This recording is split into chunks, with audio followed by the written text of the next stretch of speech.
กตัญญู tonight สวัสดีครับคุณผู้ชมครับคือนอกจากจะเป็นทอล์กโชว์แบบว่าพูดคุยกับผู้คนแล้วฮะอีกงานหนึ่งเนี่ยที่หลายๆคนอาจจะรู้อยู่แล้วหรือว่าบางคนอาจจะยังไม่รู้จักครับก็คือการทำ stand up comedy ฮะปีนี้เนี่ยนับเป็นปีที่ 9 แล้วที่ผมทำมาอย่างต่อเนื่องนะฮะก็อยากจะฝากไปลองดูผลงานครับกับโชว์ล่าสุดครับที่ชื่อว่า Baby Driver ครับ stand up comedy ของกตัญญูสว่างศรีครับ25 ธันวาคมนี้ครับมอบเป็นของขวัญคริสต์มาสเลยแล้วกันครับ1 ทุ่มตรงเจอกันที่กตัญญูทูไนท์กับ stand up comedy ตอนใหม่ของผมนะครับฝากด้วยครับสวัสดีครับทุกคนครับต้อนรับสู่กตัญญูทูไนท์ครับผม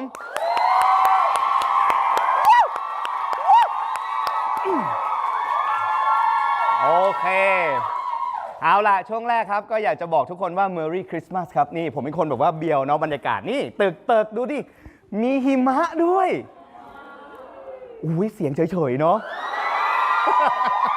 มีต้นคริสต์มาสด้วยต้องบอกว่าอยู่ในบรรยากาศแบบเย็นสบายแบบนี้แล้วก็อยู่ในสถานที่ที่เรียกว่าทำให้ผมสดชื่นมากๆเราต้องขอบคุณก่อนเลยครับ AS สยามครับพื้นที่ของคนชอบเล่นจนได้เป็นตัวจริงครับจุดรวมพลังของคนรุ่นใหม่สเปซของ Gen Z ที่เชื่อมต่อทุกแรงบันดาลใจไว้ด้วยกันแบบไร้ขีดจำกัดขอบคุณ AS สยามครับผมโอเคขอบคุณ DEFG ครับจอ LED ครับนึกถึงจอ LED นึกถึง DEFG ครบจบที่เดียวที่นี่เลยครับผม DEFG ครับขอบคุณ heygoody.com ครับโบรกเกอร์ประกันออนไลน์อันดับหนึ่งดูแลตลอด 24 ชั่วโมงเคลมได้คุ้มครองจริงผ่อนสูงสุด 10 เดือนครับเอาละขอต้อนรับครับ2 คนนี้ฮะผมบอกเลยว่ารายการวันนี้เนี่ยถูกซื้อโดยเขาไปแล้วฮะปรบมือนะครับป้อนภูวินครับผมสวัสดีครับดาวิดโอ้โห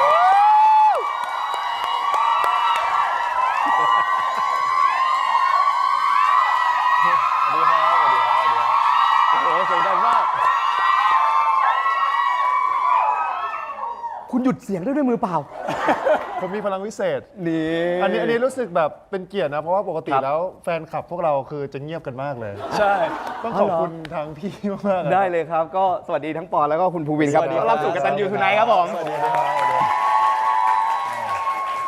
อย่างแรกก่อนผมได้ข่าวมาว่านอกจากคุณจะซื้อร้านอาหารอิตาลีแล้วครับผมคุณซื้อช่องแกมมี่ด้วยก็ตามที่เห็นในงานแถลงข่าวเลยครับ มูลค่าที่คุณซื้อไปเป็นจำนวนจำไม่ได้ครับกำลังปรึกษาเลขาอยู่ครับนะฮะถ้าเขาไปติดต่อซื้อผมถามตรงๆเลยคุณซื้อรายการผมไปด้วยได้ไหม จริงๆก็เหมือนอยู่แล้วนะวันนี้คุณใส่สูทมานี่ผมเขาเป็นคุณดีนะผมเขาเป็นคุณดีนะแต่พี่ยูอัปทูเดตมากเลยนะคือเมื่อคืนเพิ่งออน EP 3 ไปใช่ไหมแล้วก็คือชุดนี้เลยใช่ชุดนี้เลยที่อะไรนะจะไปบางกระเจ้าใช่ดูจริงพี่ยูดูจริงจะไปซื้อตึกที่บางกระเจ้าเพราะว่าจู่ๆท้องฟ้าก็วิปริตแปรปรวนมาคือจริงๆเรามีคำถามเยอะแยะมากมายเลยแต่ผมอยากคำถามที่เรียบง่ายเลยพวกคุณเป็นคนยังไงกันครับบอกคุณไม่ผมเห็นคุณในคลิปแล้วคุณนี่เบียวเลยนะใช่เพราะเมื่อกี้เดินเข้ามาพี่ก็บอกโหโคตรเบียวเลยอ่ะก็จริงๆก็เป็นคนใจดีครับเป็นคนน่ารักสนุกแบบคุณทีก็คล้ายๆแหละแต่แค่ไม่รวยเหมือนเขาแค่นั้นเองแบบนั้นแหละครับแล้วภูวินเขาเป็นเขาดื้อไหมเขาดื้อกับหมอนใบนั้นหรือเปล่าที่เดิมฝันย้ำหนุนดื้อกับหมอนคนเราต้องดื้อยังไงใช่ไหมพี่ไม่คุณเข้าฉากนั้นแล้วคุณไม่หลุดขำได้ไงวะก็เกือบหลุดอยู่ตอนจังหวะที่แบบผมมองตาค้างแล้วปิดกระจกขึ้นอ่ะใช่อันนั้นมีความเห็นอยู่หน้าแบบเหมือนจะอมยิ้มออกมาแล้วแต่ว่าอั้นไว้ได้มันยากมากเลยนะพี่ในการเล่นเรื่องนี้คือแบบคือเรื่องนี้มันมีความหลายๆช็อตที่มันจะมีความแบบตลกธรรมชาติอ่ะมันอธิบายไม่ถูกแล้วมันเป็นมวลที่ผมบอกเลยว่ามันสนุกมากๆหน้ากองแล้วก็กั้นขำกันสุดๆไปเลยแบบหลายๆฉากมันก็ทำให้เราแบบเปิดต้องรีเทคกันหลายๆรอบหน่อยเพราะว่ากว่ามันจะได้เนี่ยมันแบบมันจะกระตุกแบบปากมันจะกระตุกนิดนึงคนที่กระตุกคือคนพูดหรือคนฟัง มันมีซีนใน EP หนึ่งไอเนี่ยนะเราพีชยรัตน์อันเนี้ยหลุดระอาใจเจ้าหน้าที่ ใช่ใช่แล้วก็มันก็จะมีหลายๆซีนที่คนพูดเขาพูดเองแล้วเขาขำเองคือประเด็นคือคนรอบตัวยังไม่ขำด้วย อ๋อแต่ว่ามันเสียงในหัว ใช่ เสียงในหัวมันเล่าเรื่องไปแล้ว คือผมต้องเป็นคนพูดไงอยากอะไรดูดพิษงูด้วยปากมีแต่ในละครน้ำเน่าอย่างเงี้ย ไม่คุณต้องพูดให้มันเหมือนในฉากนั้นหน่อยได้ไหมมันเป็นฟิลยังไง พูดว่าดูดพิษงูด้วยปาก มันก็มีแต่ในละครน้ำเน่าเท่านั้นแหละพูดอะไรออกมาแต่ละคำตลาดเนี่ย เนี่ยแหละเขาพูดไปเขาจะเริ่มขำ คือเวลา เขาพูดแล้วเขาเริ่มขำ คือเวลาพูดอ่ะพี่เอ็กซ์จะชอบบอกว่าผู้กำกับจะชอบบอกว่าให้ต้องจริงจังแต่มันประโยคมันตลกอะแล้วหัวเราคือจริงจังมันตีกันอยู่ใน เข้าใจ หัวเลย ผมถามหน่อย ตอนแรกที่คุณได้บทอะ ครับ เรื่องราวเป็นยังไงเขาเสนอเขาชวนคุณยังไงเขาเอาบทให้คุณอ่านไหมว่าคุณต้องพูดอะไรประมาณอย่างนี้ ตอนแรกเหมือนเขายังไม่เอาบทมาให้ซะทีเดียวพี่เขาเหมือนแบบค่อยๆตะล่อมก่อน ใช่ เขาแอบมาถามก่อนแบบ อ่า ภูวินปกติเป็นคนชอบถ่ายรูปไหมนะ อ่า ถ่ายรูปเป็นไหมดูนี่นั่นแล้วก็ตอนที่เขาไปหาปอนเขาก็บอกว่าอะไรนะ เขาก็จะชอบถามว่าแบบว่าแบบปีหน้าอายุ24แล้วใช่ไหมเคยดูละครป่ะเด็กๆ อะไรอย่างเงี้ยถามอะไรอย่างนั้น ไม่ถึงยังไงอ่ะหมายถึงว่าเขา เพราะว่าคือตัวละครทั้งคุณทีกับพีชเขาจะอายุมากกว่าอายุพวกเราครับโตกว่า ใช่ใช่ใช่ แล้วเขาจะถามว่าแบบเขาเหมือนเขาแอบถามว่าปอนเคยดูละครพวกนี้ไหมที่จะเป็นเรฟเฟรนซ์ในเรื่องใช่ ครับใช่ แล้วก็วันหนึ่งเขาก็เลยเรียกเขาไปห้องประชุมแล้วก็แบบ ใช่ มีสคริปต์เนี้ยสนใจไหม สคริปต์แรกที่ได้อ่านคืออะไรที่คุณเห็นตอนนั้น จะเป็นอีกเรื่องหนึ่งครับผม เอาเป็น คือตอนนั้น เรื่อง คือตอนนั้นมันจะเหมือนแบบว่าเขาเสนอมาประมาณแบบ2-3 เรื่องอะไรอย่างเงี้ย เออ ใช่ตอนนั้นคือจำได้ว่าเราไม่รู้ด้วยซ้ำว่าเขาเรียกไปทำไมตอนแรก ใช่ใช่ ใช่มันเข้าไปแล้วบอกว่าพี่มีละคร เริ่มต้นดีเหมือนกันเนอะไม่รู้เลย พี่ กูทำ จำได้ตอนนั้น ะร เขาบอกเขาอยากคุยด้วยเขาบอกว่าพี่มีซีรีส์อยากจะเสนอพวกเราเดี๋ยวพี่จะกำกับเองเนี่ยเขาพูดแบบนี้นี่ก็ เขาพูดด้วย หรอ น้ำเสียงแบบนี้เลยเหรอ แล้วเสร็จแบบนี้เลยเสร็จแบบนี้เลย พี่มันเบี้ยวตั้งแต่พุ่งกลับแล้วดิว่ะเบี้ยวตั้งแต่พุ่งกลับแล้วพี่มีซีรีส์และพี่จะกำกับเอง ต้นแบบทุกอย่างของเรื่องนี้มาจากผู้กำกับ เอาเหรอ ผู้กำกับ ผมจะลงเบื้องหลังไว้ตลอดทุก EP ที่เวลาพี่เอกเล่นคือเสียงพี่เขาจะแบบเดี๋ยวพี่จะกำกับเองอะไรอย่างเงี้ย เนี่ยแล้วคุณตอนคุณรู้ชื่อเรื่องซีรีส์อะมีสติหน่อยคุณทีผมรู้สึกไงวะ คือผมจำได้ว่าคือผมอะยังไม่เท่าไหร่ผมยังแบบตั้งใจฟังเขาเล่า แต่ผมจำได้ว่าผมหันไปมองข้างๆคือมันเป็นห้องประชุมใช่ไหมพี่ ครับ พี่ยืนอยู่ข้างหน้าผมเป็นโต๊ะแล้วก็อันนี้เป็นโซฟาใช่ไหม แต่ผมจำได้แค่ว่าเขาบอกว่าบทมันจะค่อนข้างเบียวหน่อยนะ พูดบทละครฟิลแบบว่าพี่ชาวีในน้ำตากับประเทศ ผมจำได้แค่ว่าผมหันไปข้างๆอะข้างๆอะยิ้มแล้วข้างๆผมว่า เต้นเหรอ ใช่ เต้นเหรอ ผมจำได้แค่ว่าข้างๆผมยิ้มอย่างนี้แหละ แล้วพอผม ยิ้ ยิ้ ม ม เก็ ปุ๊ บบ อาการยิ้มเก็บอาการ พอผมยิ้มปุ๊บครั้นี้บอกว่าอุ๊ยอันนี้เอาเลยละกัน คือผมเป็นเพื่อนผมแล้วผมก็แบบโอเคก็เอาเลยละกัน ใช่ใช่ คือตอนแรกไม่ได้ฟังเรื่องอื่นด้วยคือแบบเขาเสนอ2-3 เรื่องใช่ไหมแต่ว่าอันนี้เป็นเรื่องแรกที่เขาพูดถึงแล้วก็เลยบอกโอเคตั้งแต่เรื่องนี้เลย เพราะว่าเพื่อนผมอะเขาใจเขาไปแล้วอะ ไปแล้วอยากเล่น ใจเขายิ้มแล้วอะ ทำไมใจไปแล้วเล่าให้ฟังหน่อยตอนที่อมยิ้มอยู่ในใจตอนนั้นเสียงในหัวเป็นยังไง คือผมรู้สึกว่าเราเคยดูน้ำตากรรมเทพจริง เออ ๆ แล้วเราชอบ อ๋อเหรอ เราเค คุณ ย ชอบคุณชาวีอย่างเงี้ยเหรอ คือถ้าเกิดผมพูดแบบนั้นในชีวิตจริงที่แบบไม่ได้มีเหตุและผลในการที่จะต้องมีซีรีส์อะไรเงี้ยมันจะดูแบบดูแปลกไงแต่พอแบบเราได้เล่นเรื่องนี้ก็มีเหตุผลแล้วว่าทำไมจะพูดอย่างนั้นอะไรอย่างเงี้ย เดี๋ยวก่อนนะ แล้วก่อนหน้านั้นคุณเคยพูดแบบนั้นในชีวิตจริงไหม ไม่เคยพูดเลยครับไม่เคยพูดไม่กล้าพูดเดี๋ยวคนจะมองว่าอะไรวะอะไร ไม่แต่ว่าเรา แต่ขอเล่าเพิ่ม ได้ นิดนึง คุยนะ คือเขาอะเคยพูดกับผมตอนถ่ายคุณทีจบแล้วตอนแบบออนไพลอตมาเลยเสร็จเรียบร้อยแล้วเขาบอกกับผมว่า การที่ได้ออนไพลอตคุณทีอะดีเหมือนกันนะเพราะมันทำให้กูรู้สึกว่าเวลากูพูดประโยคพวกเนี้ยที่กูเคยอยากพูดในสมัยก่อนอะกูมีเหตุผลในการพูดแล้วคนจะมองกูว่ากูไม่แปลก ผมบอกอย่างนี้จริงๆ สังคมยอมรับสักที มีเหตุและผลก็ต้องขอบคุณในมีสติในคุณทีมากๆขอบคุณทั้งสกอร์จังหวะต่างๆ ที่ทำให้มันดูตลกขึ้น ไม่คุณรู้สึกยังไงแบบเป็นมีมเต็มไปหมดเลยเนาะไแบบ อู้เยอะมากโดยเฉพาะ เปิดกระจก พว ออกมาอย่างเงี้ยใช่ จะดื้อนะอะไรอย่าง จ เงี้ย ริงๆตอนแรก เดี๋ยวหมอนไปนั่งอะไรเงี้ย ก็แบบคือเราก็ไม่รู้หรอกว่าจะกระแสจะเป็นยังไง แต่ว่าแค่ตอนนั้นตอนถ่ายทำมันสนุกคือมันก็เอนจอยในการเล่นซีรีส์เรื่องนี้แหละตอนที่เหลือก็มารอดูว่าทุกคนจะชอบไหมก็ต้องขอบคุณทุกคนครับผมเพราะว่าเห็นดูชอบกันเยอะเลยอะ ใช่ เห็นดูแบบ เรียกว่าซีรีส์มีสติหน่อยคุณทีทำให้คนดูมีสติหน่อยคนดู ใช่ ทุกคนก็ชื่นชอบกันไป แล้วล่าสุดคือ Amazing มาก ยังไงบ้าง คือแบบพวกผมอ่ะคือตอนเล่นมันก็ไม่ได้รู้สึกว่าคือมันรู้สึกว่าตลก แต่มันไม่ได้รู้สึกตลกขนาดนั้นแล้วแต่พอมันปล่อยออกไปอ่ะเห็นมันโดนเส้นคนไทยแบบเยอะมากแล้วก็ล่าสุดของเมื่อคืนใช่ไหมที่พี่ในซูเปอร์จูเนียร์เขาเอาไปพูด เหลือแต่เชื่อ ใช่ อันนี้คือแบบเมื่อเช้าคือส่งกันให้อยู่ว่าแบบเฮ้ย อะไรเขายังไง แบบเฮ้ย คือเมื่อวานนี้เห็นว่ามีแบบคอนเสิร์ตของพี่ๆซูเปอร์จูเนียร์ ครับ คือเราก็ ใช่ รู้จักพวกเขาอยู่แล้วแหละอะไรเงี้ยแล้วเห็นแบบพี่คนนึงเขาชื่ออะไรนะครับคิวยอนพี่คิวยอนเขาบอกว่าอะไรนะราตรีสวัสดิ์นะคนดื้ออะไรเงี้ยโอ้รู้สึก ซึ่งตอนแรกอะเขาพูดบนเวทีว่าไอจะคียี่อยู่ให้แหลกซึ่งตอนแรกพวกผมก็คุยกันตั้งแต่เมื่อคืนแล้วว่าแบบเอ้ยใช่หรือเปล่าแต่ไม่น่าใช่มั้งเพราะมันเป็นประโยคที่ดังอยู่แล้วของ ใช่ คนไทย ไม่เคยได้ยินอยู่แล้ว สักพักเมื่อเช้า อ่า เปิดมาอย่าดื้อกับหมอนใบนั้นนะโอเครู้แล้วมาจากเรื่องผมเนี่ยแหละก็แบบโอ้โหว้าวจริงๆว้าวจริง แล้วคนดูปรบมือกับอะไรแบบเนี้ย คุณทำให้ซุปเปอร์จูเนียร์กลายเป็นคนเสียคนอย่างเงี้ย แต่ผมดีใจอะต้องขอบคุณทางพี่ๆซูเปอร์จูเนียร์ ดี มาก ด้วย ๆ ดีใจ ช่ มากๆดีใจมากๆแล้วก็ขอบคุณทางพี่ซูเปอร์จูเนียร์แล้วก็ขอบคุณคนที่เผยแพร่สิ่งนี้ไปให้พี่เขาด้วย เฮ้ยแต่ว่าเมื่อกี้พูดกันว่าในตัวละครมันจะโตขึ้นนิดนึง ครับ ใช่ คุณต้อง ใช่ครับ ทำกันบ้านกับตัวละครนี้ยังไงบ้างนอกจากไปดูละครดูอะไรเงี้ยผมก็ต้องเรียนรู้ว่าคนรวยเขาใช้ชีวิตยังไงนะ เฮ้ยน่าสนุกคุณทำยังไงคุณเรียนรู้ยังไง เพราะภาพจำของผมอะคือเราก็เคยรับบทเป็นคนรวยแหละแต่คนจะจำว่าเราเป็นคนจนซะส่วนใหญ่ แต่อันนี้มันดูรวยจัดเลยอะ ดูรวยจัดเลย ก็จะซื้อนู่นซื้อนี่คนบ้าอะไรอยู่ๆจะให้เงินคนทั่วไปเป็นล้านๆนึกออกใช่ไหมพี่ คุณทำไงคุณทำยังไงคุณไป ก็ เรียนรู้ จ ยังไง ริงๆแล้วพี่เอกเขาจะให้เวิร์กช็อปเรื่องความแบบขี้อวดและการเป็นมาเฟียซะส่วนใหญ่แหละเพราะว่าส่วนตัวผมไม่ใช่คนขี้อวดไงนี่พูดเรื่องจริงไม่ใช่คนขี้อวดแล้วแบบคือพอจะต้องแบบคือประโยคเดียวนั้นได้แล้วชอบเลย ประโยคก็ได้แล้วแต่อินเนอร์ความรวยข้างในมันต้อง อินเนอร์ความดูแบบดูเป็นมาเฟียดูแบบดูกล้าสั่งคนอื่นอะไรอย่างเงี้ยต้องเวิร์กช็อปใช่เขาจะบอกว่ามีการ์ดเบียร์ว่าปอนการ์ดพี่ซันนี่การ์ดมาเฟียอะไรอย่างเงี้ยมันจะเหมือนกับให้เราหยิบมาใช้ตอนที่แบบacting อยู่ตอนนั้นใช่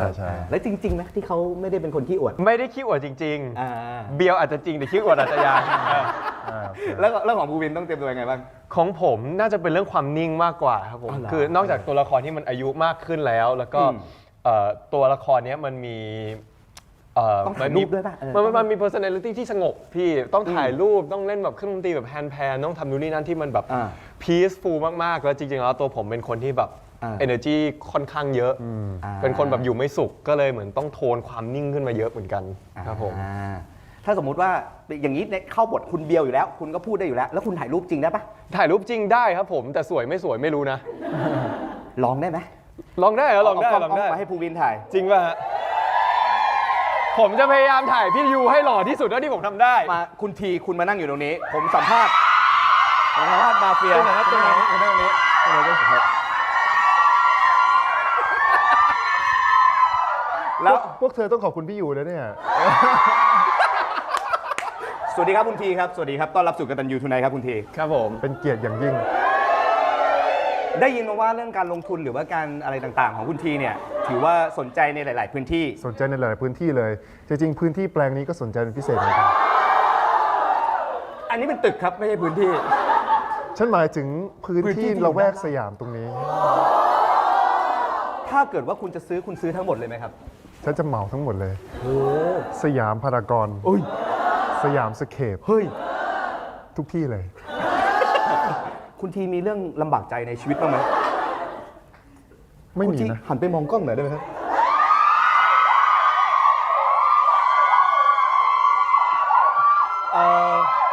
คุณทีลองถามช่างภาพคนนี้หน่อยครับว่ารูปที่ได้เป็นยังไงบ้าง รูปที่ได้เป็นอย่างไรบ้าง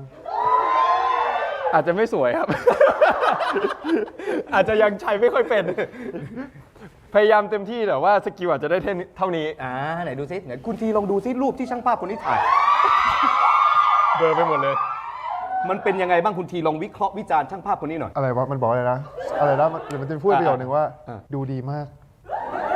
อะไรวิธีการถ่ายรูปของเธอดูดีมากที่เขาร่ำลือกันเลยจริงๆนี่ ช่างภาพเอากล้องคืนไปเลย ขอคืนดีกว่าครับผม ถ่ายไม่ค่อย เรื่องซีรีส์ไว้ผมอยากย้อนไปเรื่อง ครับผม เพิ่งจบแฟนคอนไปด้วย ใช่ อ๋อใช่ครับผ เป็น ม ยังไง ใช่ค บ้า รั งเป็นยังไงบ้างผ่านมาเป็นยังไงเล่าให้ฟังหน่อยครับว่าหลังจากจบแฟนคอนแล้วรู้สึกไงบ้าง โอ้รู้สึกฟูลฟิลนะ อืม เพราะว่าจริงๆก็เป็นแฟนคอนครั้งแรกของพวกเรา2 คน ม ใช่เพราะว่าตอนนั้นก็คุยกันอยู่ว่าแบบตอนจบ LL อย่างเงี้ยที่เขาประกาศไปก็ตื่นเต้นเพราะว่า ครับ ผมรู้สึกว่าเวลามันผ่านไปไวมากๆเลยจากวันที่เขาประกาศอะไรอย่างเงี้ยแต่ก็รู้สึกฟูลฟิลเพราะว่ามีความสุขมากๆในวันนั้นนะครับ จริงๆแล้วในพาร์ทศิลปินของพวกเราสองคนคือยังไม่เคยได้ออกคอนเสิร์ตเป็นของตัวเอง ใช่ใช่ คือเคยไปแบบร่วมงานต่างๆ พวกมิวสิกเฟสติวัลพวกงานใหญ่ของค่าย แต่ว่าก็ยังไม่เคยมีงานของตัวเองก็เลยดีใจกันมากๆ แล้วก็รู้สึกว่าพยายามทำให้เต็มที่ให้ทุกคนจอยไปด้วยกัน โมเมนต์ที่แบบว่าคุณใส่ชุดฮ่องเต้ ไร้ซ้ายใช่ไหม อันเนี้ยคือแบบเหมือนทามมิ่งมันดีมากเลยนะพี่ มันเหมือนเป็นการปูว่าให้คนได้เริ่มรู้จักคุณทีก่อนที่จะไปสู่อันจริง เพราะว่าผมเห็น ทำไมอะ คนเยอะมากว่าแบบ ทำไม พอเห็นคุณทีปุ๊บคนบอกว่า อ๋อ คนนี้เหรอที่เป็นฮ่องเต้อ่า ทำไมตอนนั้นมันถึงเป็นชุดฮ่องเต้ จริงๆผมเลือกเพลงนี้ผมไม่ได้คิดว่าเกี่ยวกับคุณทีอะไรนะผมก็ชอบไปเฉย อ่า ผมคุยกับพี่ๆโคโลกราฟพี่โคโลกราฟเขาก็ชอบเหมือนกันอะไรอย่างเงี้ย อืม เขาก็เลยอยากทำอะไรให้มันดูแบบดูแปลกๆที่มันแบบไม่แบบอย่างนั้นนะครับ อ่า ใช่ อะไรแบบนี้อยู่ในสายเลือดเนี่ย ใช่ยู่ ให้มัน สาย แหวกๆหน่อยให้มันดูซ่านๆ แห ไม่ วกๆหน่อยใช่ครับใช่ โอเค ก็เลยออกมาเป็นฮ่องเต้นั่นเองนะครับ เอาช่วงนี้ดีกว่าช่วงชีวิตทั่วไปเลยคุณทำอะไรกันอยู่บ้างอัปเดตชีวิตหน่อยช่วงนี้ซะส่วนใหญ่เราสองคนก็น่าจะวนอยู่กับคุณทีเนี่ยแหละครับผม ใช่ครับ แล้วก็ทำงานกันค่อนข้างหนักเรื่อย ใช่เพราะว่าจริง ๆ แล้วเพิ่งปิดกล้องซีรีส์คุณทีไปประมาณอาทิตย์ที่แล้วสองอาทิตย์ที่แล้ว ๆกว่าๆใช่ครับ เพิ่งเสร็จเลย เพิ่งเสร็จแบบ ใหม่ๆ เสร็จเลย อ๋อ ครับ แต่ว่า ผม วันนี้ที่ออนอ่ะมันจะออนไปแล้วหลาย ๆ ตอนแล้ว อ่าใช่ ใช่หลาย EP แล้วใช่ก็น่าจะประมาณเดือนเศษๆครับผมก็ช่วงนี้น่าจะเป็นช่วงโปรโมทคุณที โปรโมทคุณทีใช่ครับ แล้วก็ของผมจะมีถ่ายซีรีส์อีกเรื่องหนึงเรื่อง Scarlet Heart ครับ ส่วนคนนี้เขาก็จะมี อีกมากมาย นี่ อีกมากมาย ใช้คำว่าอีกมากมาย แล้วบอกไม่อวด นิดหน่อย ด้วยเทปอะพูดได้ แต่ไม่มั่นใจว่าคนในสตูจะไม่เอาไปพูดต่อหรือเปล่า อันนี้มีกฎ อ่ะ อันนี้มีกฎว่าห้ามถ่ายโทรศัพท์เหรอ ไม่มีการถ่าย แต่ห้ามเอาไปแชร์ลง X อุ๊ย ห้าม ไม่ พู ก ด ล้าพูดเลย เอาดี อุบไว้ก่อน อ่า แต่เดี๋ยวมีหลายโปรเจกต์ ไม่กี่วันก็ ของคุณปอน นั่นแหละนั่นแหละ อดทนไว้หน่อยแล้วกันอดทนไว้หน่อยแล้วกันงั้นพูดให้ผมฟังคนเดียวก็ได้ อ่า เล่าให้ฟังหน่อยได้ไหมตอนพวกคุณเจอกันครั้งแรก โอ้ เราครับ คุณเจอกันมันเป็นยังไงความรู้สึกมันเป็นแบบไหนมันแบบยังไงครั้งแรกที่ไหนยังไงบ้าง เราเจอกันครั้งแรกที่ห้องประชุมครับ ห้องประชุม ถามอะไรเยอะเขินเลยทีนี้นั่นแหล ห้องประชุมครับคุณเล่าดิหลังไงต่อ ภูวินเล่าให้ฟังหน่อย เหตุการณ์วันนั้นมันเป็นยังไงมันกี่โมงมันช่วงกี่โมง แล้วคนหลังกล้องจะเกิดทำไม ผมชอบมากเลยคือ คุณทำเหมือนคุณไม่เคยได้ยินเรื่องนี้มาก่อน อ๋อเขาเคยได้ยินกันอ เขา ยู่แล้ว เคยได้ยินกันด้วย เขาเคยได้ยินกันอยู่แล้วแต่ว่าพอมันพูดต่อหน้าคนเยอะๆไง ปกติเราจะพูดแบบในสัมภาษณ์ที่แบบอาจจะมี ใช่ แค่ที่ ใช่ แต่อันนี้มันต่อหน้าคนเยอะ แต่มันเป็นเรื่องตลกเหมือนกันการเจอกันครั้งแรกเพราะว่ามันจะเป็นตัวแบบอธิบายด้วยสำหรับแบบใครที่เพิ่งมารู้จักพวกเราว่าทำไม ใช่ ไดนามิกพวกเราเป็นอย่างนี้คืออเราเจอกันในห้องประชุมของตึกแกรมมี่ครับผม ครับ ซึ่งวันนั้นเนี่ยเป็นการประชุมของซีรีส์เรื่องแรกที่เราเล่นด้วยกัน ใช่ครับ คือเรื่องป่าบนฟ้า ครับ ใช่ ซึ่งตอนแรกเนี่ยพวกเราสองคนก็ยังไม่ได้มีวางไว้เล่นคาแรคเตอร์อะไรหรือยังไง แค่ถูกนักแสดงหลายๆคน อ่า ที่ไม่ได้เล่นในโปรเจกต์นั้นด้วยตอนไฟนอลครับผม ครับ ก็ถูกย้ายไปในห้องประชุมนั้น แล้วก็ ครับ เหมือนพูดคุยเรื่องซีรีส์เรื่องนี้กัน อ่า ซึ่งตอนนั้นเราสองคนก็ไม่ได้คุยกันไม่ได้ทักทายกันอะไรขนาดนั้นด้วยแค่อยู่ในห้องประชุมเดียวกัน ทักเผิน เผินๆผิวเผิน ใช่ผิวเผิน ผิวเผิน แบบเคยตอนนั้น The Gifted On ไงก็จะแบบมันเห็นที่เล่น เคยเห็น ใช่ กัน ครับใช่ แต่รู้สึกยังไงกันแบบ มาถึงตอนนั้น ตอนนั้นแบบ ไม่รู้อายุเท่าไหร่ใช่ตอนนั้นไม่รู้อายุเท่าไหร่แต่ว่าจำได้ว่าใส่ชุดนักศึกษามาใช่แล้วรู้สึกว่าอุ๊ยทำไมดูโตจังเลยวะเป็นพี่กูปะเนี่ยอะไรอย่างเงี้ยใจคิดใช่แล้วพอถามอายุรู้ว่าอายุน้อยกว่าคิดโอ้โหเด็กคนนี้โคตรฉลาดแน่นอนเลย เพราะว่าสอบเขาเรียกว่าอะไรอ่ะข้ามขั้นมาแล้วเรียนวิศวะจุฬาอะไรเงี้ยผมรู้สึกว่าโอ้โหยากเนี่ยมันยาก ซึ่งตอนนั้นที่รู้จักกันตอนแรกคือก็ไม่ได้ถามอายุกันด้วย ไม่ถามอายุ คือทั้งสองคนน่ะไม่ได้ถามอายุกันด้วยก็เลยแบบก็ตอนนั้นก็เข้าใจกันไปช่วงแรกว่าอายุเท่ากัน ใช่ครับใช่ จนเพิ่งมารู้กันแบบผ่านไปแบบเดือน 2 เดือน สอ มั้ ง ง เดือนแล้ว ใช่ว่าแบบอ๋อไม่จริง ๆ แล้วคนนี้เป็นพี่ผมเป็นน้องา ใช่ใช่ แล้วเวลาแบบว่าอย่างเงี้ยเราไม่รู้อายุอ่ะเราเรียกกันว่าไงนายคุณ ก็เรียก หรือว่าเรียกแบบ อย่างผมก็เรียกสวัสดีจานเนี่ย ไม่รู้ คือผมเรียกกูมึงกันนะครับจริงๆแล้ว ใช่แต่คือ ใช่ แมนเฮ้ยมึงมานี่เด็กเงี้ย แล้วตอนนั้นผมเคยมีปัญหาเรื่องนี้มากเลยพี่เรื่องสรรพนาม ผมน่าสนใจอยากรู้ ว่าแบบคือความภาษาไทยอ่ะ มันจะมีสรรพนามแบบหลายชั้นมากแล้วผมอ่ะเคยมีปัญหาเรื่องนี้มากว่า ผมไม่รู้ว่าผมควรจะเรียกคนที่ตัวเองยังไม่สนิทสรรพนามว่าอะไรที่ไม่ใช่แบบที่อายุเท่ากันนึกออกใช่ไหมพี่คือแบบเพื่อนบางคนอย่างเงี้ยเราจะแบบถ้าเรียกนายมันก็จะดูแบบสุภาพไปไหมนะแต่ถ้าเรียกกูมึงบางคนก็อาจจะคิดมากแล้วแบบมันอาจจะข้ามไปใช่ก็เลยแบบตอนนั้นก็เหมือนแบบเปลี่ยนสรรพนามไปเรื่อยๆเลยเว แล้ว ลา คุณเรียกคุณกรณ์ว่าไงตอนนั้นคุณกูวิน ตอนแรกๆเรียกกูมึงครับผม อ๋อเหรอ ใช่ตั้งแต่ตอนแรกคือเรียกกูมึงเลย แล้วก็มีช่วงหนึ่งก็แบบเหมือนไม่รู้ว่าจะเรียกอะไรกัน ก็เลยเรียกชื่อ อ๋อเหรออยู่ดีๆ ใช่ ก็ จริง ๆ พี่ เดี๋ยวก่อนนะ สมมุติว่าเมื่อวานเฮ้ยมึงเดี๋ยวเจอกันพรุ่งนี้แล้วมาวันนี้เฮ้ยปอน ใช่จริงอันนี้คือเรื่องจริง ช่วงหนึ่ง ก็แบบ ช่วงหนึ่ง แบบเหมือนมานั่งคิดกับตัวเองว่าต้องเรียก ไม่แล้ว อะไรดีวะ ปอนคุณไม่งงเหรอแบบเชื่อเมื่อวานมึงยัง ไม่ เรียกกูมึงอยู่เลย คือ วันนี้ทำไมกูเป็นปอนแล้วล่ะอะไรเงี้ย ไม่คือแต่ว่าพอมาถึงจุดหนึ่งผมแค่รู้สึกว่าถ้าเกิดแบบจะสนิทกันอ่ะมันคือต้องแบบไม่มีสรรพนามคำว่าพี่น้องหรืออะไรพวกนี้เลยอะไรเงี้ยผมก็เลยบอกว่าแบบไม่ต้องสนใจเรื่องอายุอะไรเงี้ยก็แบบเรียกกูมึงไปเลยเลยมากว่า ปัจจุบันนี้คุณเรียกกันว่าไง เรียกกูมึง เรียกกูมึง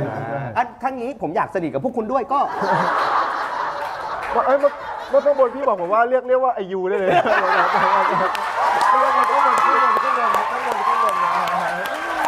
เอ้า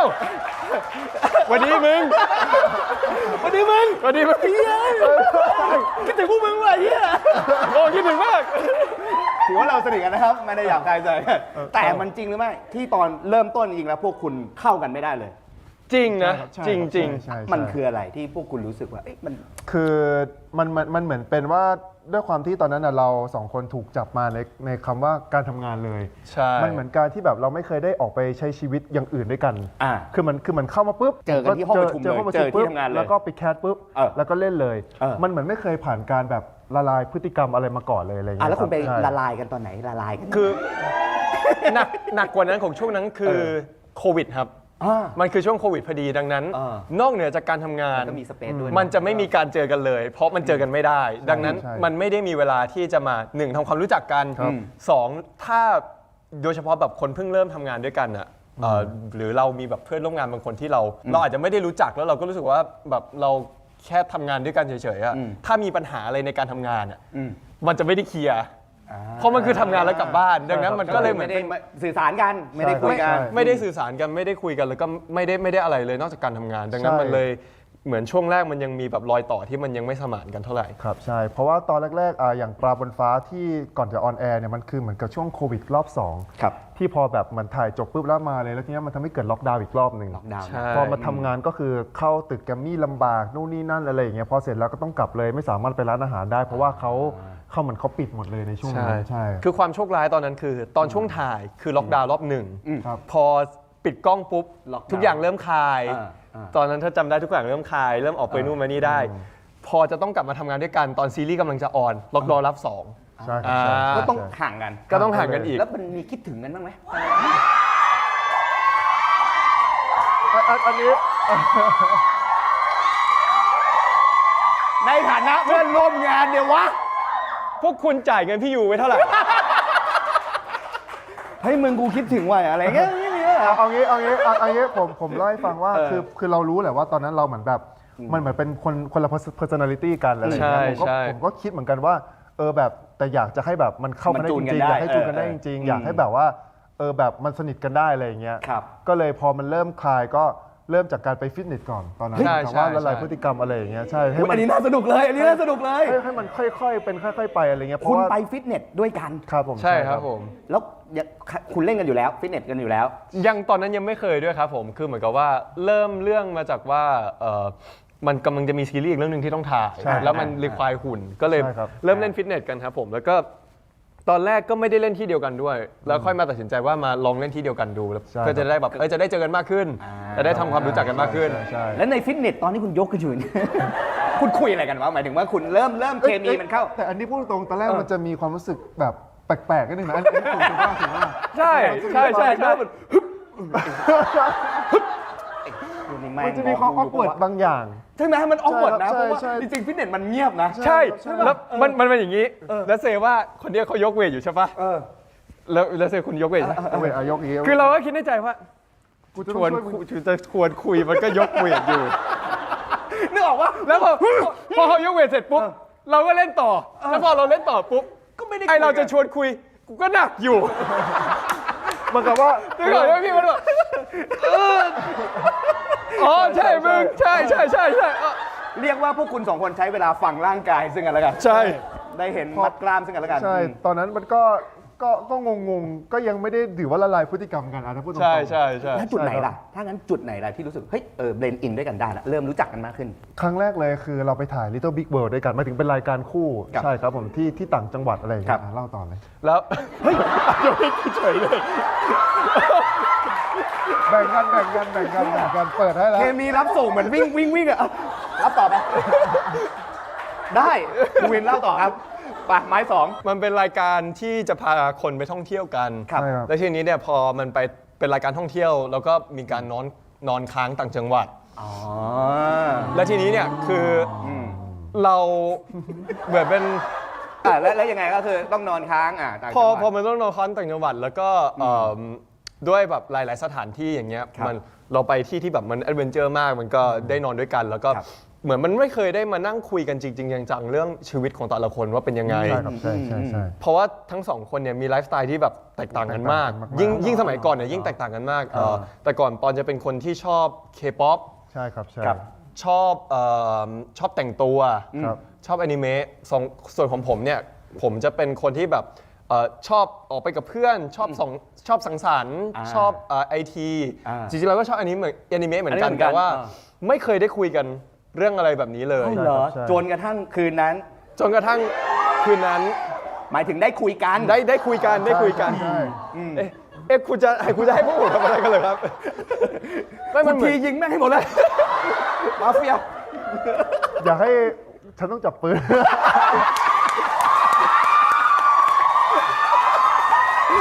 เดี๋ยวผมขอต่อให้คุณถือกล้องไม่มีปืนแล้วคุยเรื่องอนิเมะกันเหรอหรือว่าไงครับ คือเหมือนแบบคืนแรกที่ได้ไปถ่ายรายการคือตั้งแต่ EP แรกเลยความโชคดีสำหรับเราสองคนคืออเราไปที่ดอยครับผม ซึ่งเป็นที่ที่ไม่มีสัญญาณโทรศัพท์ ใช่ครับใช่ ดังนั้นคือยังไงก็ได้อะคุณทำอะไรไม่ได้นอกจากคุยกันอยู่สองคนอ่ะ ใช่ครับใช่ คือเหมือนเป็นการบังคับอ่ะ มันประโยคแรกมันเริ่มยังไงใครเป็นคนชวนคุยแบบว่าเฮ้ยเราคุยกันเถอะเราไม่มีอะไรทำเลยว่ะ ไม่ใช่มันเป็นเหมือนแบบคุยเล่นไปเรื่อยๆ แล้วก็โยงเข้ามาแบบเหมือนกับในเรื่องการแบบไลฟ์สไตล์ชีวิต เรื่องการใช้ชีวิต ทุก เรื่อง อย่างเลย เรื่องแต่ละคนแล้วก็ได้มา ใช่ครับ คุยเรื่องแบบเรื่องสมัยก่อนด้วยที่ว่าแบบเหมือนที่เราอาจจะไม่ได้คลิกกันมาก ใช่ ตอน ใช่ ตอนในช่วงแรก หมายถึงว่าเปิดใจคุยเรื่องนี้กันด้วย ใช่ เลย แบบ คุยกัน มัน ด้วย เหมือนมันเพิ่งเคยได้เปิดใจคุยกัน เพราะว่าก่อนหน้านี้มัน ไม่เคยคุยกันเลยไม่เคย มันใช้เวลาด้วยกันแต่มันไม่ได้รู้จักกันขนาดนั้นมันเหมือนใช้เวลาด้วยกันอย่างผิวเผิ ซึ่ง น ดีเนาะ ใช่ ดี ครับ เนาะ ใช่ครับใช่ แล้วมันยังไงวะ มัน หรือว่าแต่ว่าไม่คือผมรู้สึกว่ามันคงมีเรื่องที่เชื่อมโยง เช่น คุณชอบนินจาคาถาเหมือนกันอะไรเงี้ย อ๋อ คืออันนี้จริงๆนะคือมันจะมีอันนี้ขอเล่าแล้วกันนะ ได้ มันจะมี เสร็จแล้วคุณส่งไม้ต่อให้เขาอีกทีนึง เดี๋ยวส่งไม้ต่ออีกที ได้เล่ามา คือ อยากรู้เลย ในการที่ปอนได้เล่นเป็นคุณทีเนี่ยคือปอนเขาจะมีความเบียร์ของเขาในตัวอยู่แล้ว ซึ่งจริงๆแล้วผมกับปอนเนี่ยก็เป็นคนชอบดูทั้งการ์ตูนอ่านทั้งการ์ตูนด้วยกันเหมือนกัน ครับ แต่ว่าความแตกต่างคือว่าผมเนี่ยจะเป็นคนที่ตั้งแต่เด็กๆ ผมจะมีปมว่าผมอะอายในการที่ชอบการ์ตูนและชอบอ่านการ์ตูน อ้าวเหรอ เพราะว่าจะชอบโดนเพื่อนล้อ เข้าใจนะอันนี้ อ๋อเหรอ เพราะว่า ใช่คือแบบ อ่านการ์ตูน ใช่แบบเฮ้ยอ่านการ์ตูนแบบใครเขาอ่านการ์ตูนกันวะแบบมันเป็นของเด็กมันเป็นของที่แบบ โอเค แบบคนอายุรุ่นเราเขาไม่ทำกันแบบหมายถึงว่าแบบเด็กมปลายเขาไม่ทำกัน ซึ่งผมก็แบบ แต่ผมอินมากผมชอบ ผมอินมากผมชอบมาก แต่ผมก็โอเคไม่เปิดเผย แต่คนนี้เนี่ยเป็นคนที่แบบเปิดเผยมาก แล้วแบบผมจำได้ว่าช่วงแรก ๆ ที่เรารู้จักกันนะคือช่วงที่คุณอินนารูโตะ อ๋อเหรอ ใช่ผม ซึ่ง ชอบ คุณเปิดเผยยังไงการเปิดเผยของเขาเป็น ซึ่ง ไ ผมก็อินนารูโตะ เออ แล้วผมอะคิดในใจทุกครั้งเลย เพราะว่าเขาเนี่ยเป็นคนที่ชอบพูดคาถาออกมา ใช่ชิโดริด้วยจ้ะ เฮ้ยอะไรอ่ะ แบบคาถานารูโตะแบบพูดหมดเลย แล้วผมอะชอบคิดในใจอันนี้กูไม่เคยเล่าให้มึงฟังด้วยคือกูชอบคิดในใจว่าหนึ่งมึงกล้าพูดออกมาได้ไงแบบพูดออกมาแบบอยู่เฉยๆอะ ชิโดริอย่างเงี้ย เฮ้ย ขอแค่พูดโดดจุดจริงๆอันนี้จริงๆอันนี้จริง เดี๋ยวอันเนี้ยเวอร์ชันเล่าขอเวอร์ชันจริงหน่อยทุกคนเงียบฟัง คือมันจะมีความเหมือนคุณทีนะ ใช่ มันจะเขินๆในการทำหน่อย แต่ว่าแบบถ้ามันเป็นคนเองก็จะแบบคากิบุชิโนจิสึอะไรอย่างเงี้ย คือหนึ่งอะผมจะแบบพูดคำนี้ออกมาได้ไงโดยที่ไม่เขิน เหมือนที่เวลาคนดูคุณทีละอายแทนอะแต่สองอะคือมันจะเป็นความแบบความรีเฟกกลับมาตัวเอง เพราะว่า อยากทำเหมือนกัน ไม่ใช่อยากทำมึงพูดทุกอย่างกูเข้าใจหมดเลย ทุกคาถาทุกเรฟเฟอเรนซ์ที่มึงพูดอะกูเสือกรู้หมดเลย มันก็เลยเป็นความแบบเหมือนตีกันอยู่ในตัวเองว่าแบบมันก็ดีเหมือนกันนะ มันก็ดีเหมือนกันแต่ก็ผมก็ไม่รู้จะรีแอคหรือจะรับมือยังไงกับคุณตอนที่เราเริ่มรู้จักกัน ไม่ ครั้งแรก แล้วไอ้คาถาต่างๆอ่ะคุณทำมันตอนไหนคุณเลือกทำมันตอนไหนคุณทำมันเพราะอะไร ไม่คือผมจะรู้สึกว่ามันจะดูออกว่าผมเป็นคนไม่ชอบบรรยากาศการทำงานมันเกิด ใช่ ความ ใช่ แบบ ซึ่งเป็นข้อดีของเขา สมมติเรื่องจริงที่เกิดขึ้น คุณไม่อยากให้บรรยากาศการทำงานมันตึงเครียด ใช่ แล้วแสดงว่าแบบอยู่ในห้องนี้แบบทุกคนกำลังเงียบทุกคนกำลัง พวกเรา ตึ ตึ ง งเครียดกันอยู่แล้วคุณทำอะไร เช่นสมมุติว่าเราถ่ายซีรีส์กันอะไรอย่างเงี้ย มันเป็นซีนดราม่ามากๆ แล้วผมรู้สึกว่าโหถ้าเกิดทีแม่งเครียดว่ะ เพราะว่าปกติเวลาเราจะทำงานมันต้องให้มันสมองมันมีความแบบโล่งๆอะไรเงี้ย ผมก็กูคิดอะไรไม่ออกแล้วคากิบุชิโนจิสึ ไม่แต่มันเป็นเรื่องที่ดีนะหมายถึงว่าแบบพอได้รู้จักกันพอเลยเหมือนกับว่ารู้ว่าอีกคนหนึ่งพยายามจะทำให้อีกคนหนึ่งรู้สึกดีขึ้น พยายามไม่คลายเครียดมันก็เลยเหมือนกับแบบเข้าใจกันมากขึ้น แต่ไม่ใช่สายแบบบอกว่าเอ้ยเครียดอะไรอย่างเงี้ยแต่เราก็ ไม่ใช่แบบว่าเฮ้ยมึงเครียดเปล่าออกมาใครจะมาดื้ออะไร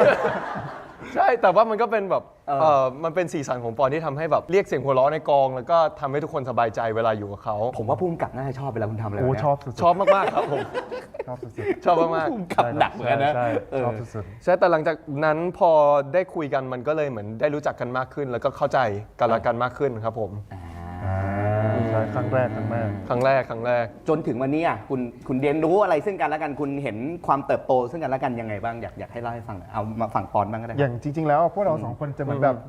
มีเขาเรียกว่าอะไรบรรยากาศนำพา บรรยากาศนำพา ให้แบบได้มีโอกาส ว้าว ได้ มันดี ได้คุยกันแบบปีละครั้ง อ๋อเหรอ มันเหมือนแบบสมมติไปแฟนมิตรต่างประเทศ หรือมีสถานการณ์ไหนที่แบบที่อยู่ด้วยกันอะไรเงี้ยเราจะได้คุยกันแบบ คุย deep talk อะไรอย่างงี้ ใช่คุย deep talk คุย deep talk และดีทอล์กทีนึงคือ 3-4 ชั่วโมงอะ ยันเช้าอะพี่ มันเหมือนมีเรื่องคุยไปเรื่อยอะไรอย่างเงี้ย คุยอะไรกันอ่ะ ใช่แล้วมันเหมือนแบบทำให้เราสองคนแบบยิ่งสนิทกันมากขึ้นเรื่อยๆอะไรอย่างเงี้ยครับใช่ มันจะเป็นพวกแบบเรื่องงานเรื่องชีวิตเรื่องคนรอบตัวด้วย อาจจะมีเมาบ้าง ใช่ อุ้ยอยากฟังไง เดี๋ยววันหลัง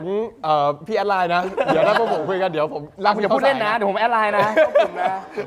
ก็เลยแบบมันเหมือนได้สนิทกันมากขึ้น ใช่ พอแบบ ใช่ ได้คุย เพราะว่าคืออย่างที่บอกไปว่าเราเริ่มมาด้วยการที่แบบไม่ได้รู้จักไลฟ์สไตล์กันเลยอะไรอย่างเงี้ย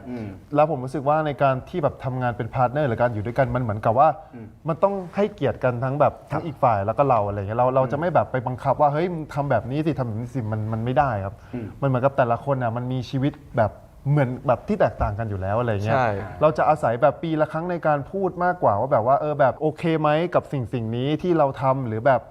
ไม่ติดตรงไหนไหมอะไรแบบเนี้ยใช่แต่จะไม่แบบอยู่ดีๆ ก็จะไปพูดทำให้อีกฝ่ายรู้สึกแย่นะผมจะ ใช่ เลือกทำแบบนี้กันใช่พวกผม คือผมว่าที่สำคัญที่สุดคือ ไม่ว่าจะใครก็ตามหรือว่าสายอาชีพไหนก็ตาม คือเวลาทำงานด้วยกันหรือเป็นเพื่อนกันคือต้องให้เกียรติกัน ใช่ เพราะว่าอุปสรรคบางครั้งคือ ยิ่งสนิทกัน ยิ่งลืมไปหรือละเลยความสัมพันธ์ ใช่ เพราะคำว่าสนิท ใช่ครับ เนี่ยแหละ ใช่ มันเลยแบบมันเลยยากตรงนี้นิดนึง ใช่ ของทุกคน ใช่เปรียบเทียบเหมือนแบบงานกีฬาสีอะไรเงี้ย ครับ สมมุติถ้าเกิดแบบเรามีเพื่อนคนหนึ่งเราสนิทมากๆบางทีอาจจะทะเลาะกันเพราะแค่งานกีฬาสีก็ได้ผมรู้สึกว่ามันเป็นปกติมากๆ แล้วพอเรายิ่งทำงานตรงนี้เราแบบเราอยู่ในที่ที่เป็นแบบบุคคลสาธารณะอะไรเงี้ย ใช่ใช่ ทำอะไรเราก็ต้องแบบให้เกียรติกันแล้วก็ระวังตัวกันมากๆเหมือนกันนะใช่ ใช่ โอเคโอเค ดีฟเลย ดีฟเลย ดีฟเลย เอาแล้วเดี๋ยวไปมาเดี๋ยวดีฟเลย ดีฟเลย ดีฟเลย แต่ว่าได้เห็นมิติความสัมพันธ์ของพวกคุณ ครับ ที่เนาะให้เกียรติซึ่งกันและกันผมถามแบบไปไร้สาระเลย พวกคุณน่าจะรู้รายการผมสมาธิสั้นคุยอยู่ดีประโยชน์ ได้เลยพี่ ปอน เหมาะสำห คุ รับ ณ พวก เค ผม ยไว้ผมยาว ครับใช่ครับ คุณบอกว่าการไว้ผมยาวของคุณคือการหลงทางที่สุดในชีวิต ใช่ อะ หลงทางจริงผมแบบ คือผมเข้าใจว่ามีคนชอบผมยาวผมเข้าใจ เอ นะ อ แต่ว่าผมสั้นแล้วชีวิตผมเปลี่ยนนะ เออ ใช่ป่ะใช่ป่ะล่ะ จริงป่ะมันเห็นชัดๆเลยป่ะ ง่ายๆนะ ไม่ ตอน แล้วง่ายๆนะ คือตอนนั้นผมจำได้ว่าผมอยากตัดผมนานแล้วแต่ว่าเราถ่าย VR อยู่ VR คือซีรีส์ก่อนหน้าคุณทีที่เราเล่นด้วยกันคือ ครับ มันคิวมันเยอะเพราะนักแสดงมันเยอะอะไรอย่างเงี้ยแล้วแบบไม่ปิดกล้องสักทีก็ตัดผมไม่ได้เพราะว่ามันคอนอยู่ ผมจำได้ว่าตอนนั้นผมเลิกกองเราปิดกล้องตอนเที่ยงผมเสร็จ ใช่ ก่อนแล้วคุณอยู่กับสตางค์ต่อแล้วผมไปตัดผมวันนั้นเลย ทั้งเอาผมกลับไปสีดำแล้วก็ตัดผมเลย พอตัดเสร็จปุ๊บไม่ชิน ส่องกระจกมองหน้าตัวเอง เอาแล้วทำไงใส่วิกเหรอ ไม่ หรือว่า ใส่วิก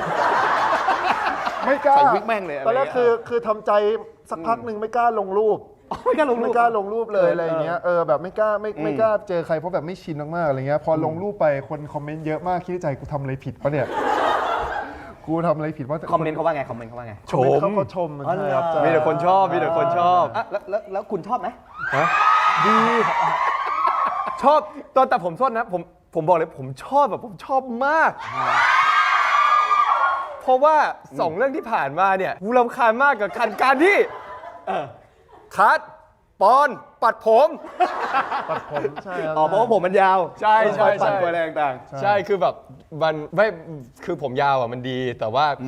คือแค่ตอนทำงานเฉยๆที่ว่ามันจะชอบ มีจังหวะต้อง บางตา ต้องปัดต้องอะไรต้อง ใช่ ซึ่งตอนนี้ผมเข้าใจแล้ว เพราะว่าเรื่องเนี้ยในคุณทีล่าสุดอย่างเงี้ย ผมก็ผมยาว ผมเนี่ยแหละ สลับด้านกัน สลับด้านคัดผูวินปัดผม โอเค เข้าใจแล้วเข้าใจทุกอย่างแล้ว หลงทางไปนิดหน่อย หลงทางไปนิดหน่อย แต่ว่าก็มันก็ยาวจริงๆอะทางนั้นอ่ะ มันก็เป็น โอ้ยาว ช่วงแหละ มาก บางทีช่วงอย่างนั้นอย่างนี้ก็เปลี่ยนไป ไม่หรอกว่า ปีน้าคนอาจจะชอบผมยาวแต่ใคร ไม่ ไม่ แน่ รู้ ไม่แน่ ทรงผมมันก็เข้า มันไม่ใช่ไม่เข้า มันก็หล่อแบบนึง อันนี้ก็หล่ออีกแบบนึงเอาครับ ยืดปิดปากก็เดี๋ยว อะไรนะ ยืดปิดปากโอ้ตายแล้ว เฮ้ยแต่ว่านอกจากนารูโตะแล้วผมได้ยินว่าคุณชอบพวกมาสไรเดอร์อะไรอย่างงี้ โอ้ ด้วย ชอบมากอุลตร้าแมนนี้เมื่อกี้คุณ คุยเรื่อง บกว่า คือเรื่องความสนใจใช่ไหม ใช่ คุณขอย้อนมาเรื่องนี้หน่อย คุณบอกว่าเด็กๆใช่ป่ะคุณแบบอ่านการ์ตูนโดนเพื่อนล้ออ ใช่ กว่าผมจะเลิกชอบอุลตร้าแมนอ่ะเกือบป .6 นะ รอ แต่ผมก็ไม่ค่อยกล้าแบบจะบอกใครเหมือนกัน คุณชอบอุลตร้าแมนตัวไหน มันมีหลายตัวเลย พี่รู้จักหมดเลยปะล่ะ ผมก็ลองดูไม่ คอสมอส คอสมอสรู้จักคอสมอส ถ้าชอบเป็นที่สุด อ๋อเหรอ ใช่ ผมจะไปแบบรุ่นแรก แรกๆอะ รุ่นแบบอุลตร้าแมนธรรมดา อ่า อุลตร้าแมน ครับ พาวเวอร์ ใช่ ทา เข้าใจ โร่ ได้ อะไรพวกเนี้ย เข้าใจได้ ผมชอบเซเว่นผมชอบเซเว่น เฮ้ยคุณชอบอุลตร้าแมนเซเว่นเหรอ ใช่ครับผม เฮ้ยทำไมอ่ะ ครับ คุณชอบ ไม่รู้ เซเว่นเหรอหรือว่า ชอบ ไม่เกี่ยวอืม ชอบดีไซน์มันชอบดีไซน์มันมากๆ ผมไม่รู้ทำไมเหมือนกันแต่ชอบ ผมจะชอบทาโร่เพราะมันต่อเซเว่น ใช่ มันจะต่อเซเว่นแล้วมันจะแบบว่า คล้ายๆกัน ช่วยกันอะไรอย่าง ค เงี้ รั ย บผมสำหรับใครที่ไม่เข้าใจนะครับ ผมขอโทษด้วยนะครับ ไปเสิร์ชดู ไปเซิร์ชดูนะครับ ไม่ทำไมคุณไปดูเก่าขนาดนั้นนะคุณดูย้อนกลับไปเหรอ ทัน ไม่รู้มันทันเนอะพี่มันเป็น ใช่ ช่วงพวกผมเด็กๆพอดี ใช่ครับใช่ แล้วมาสไรเดอร์คุณชอบมาสไรเดอร์อะไร คาบุโตะ เชี่ยอันนี้ผมไม่ทันว่ะ ไม่ทันเหรอ คุณย่าเคยพูดเอาไว้อันนั้นฮะ เชี่ยมันใหม่ขนาดนั้นเลยเหรอเขาผมพวก ที่เป็นด้วง V1 V2 อ๋อเป็น เป็นด้วง ของผมมันสตองเกอร์มาสไรเดอร์สตอง รู้ เก สึ อก ร์ ว่าเก่ามาก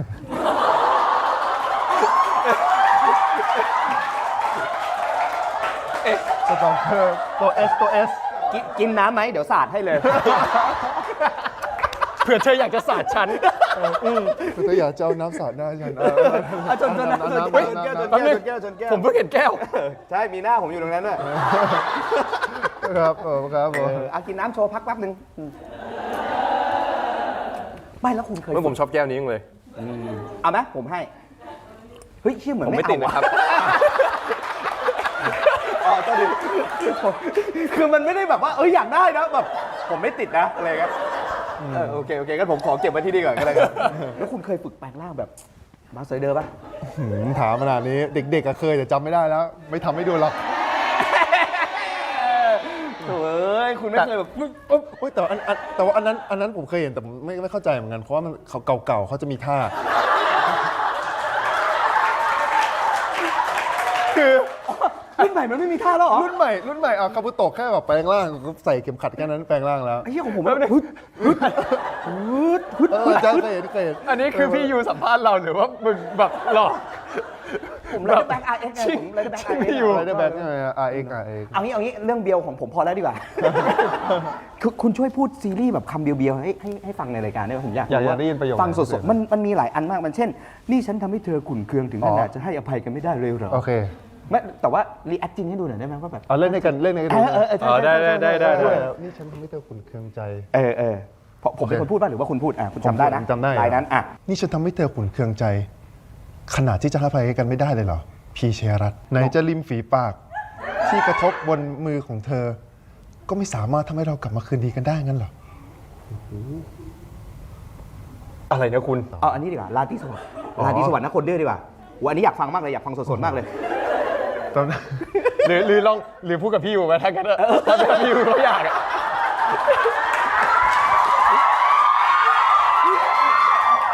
สมมติปึ๊บราตรีสวัสดิ์นะ คนดื้อรีบนอนซะนะ อย่าดื้อกับหมอนใบนั้น ที่เธอใช้นอนฝันยามหนุน เป็นเฮียอะไรวะเนี่ย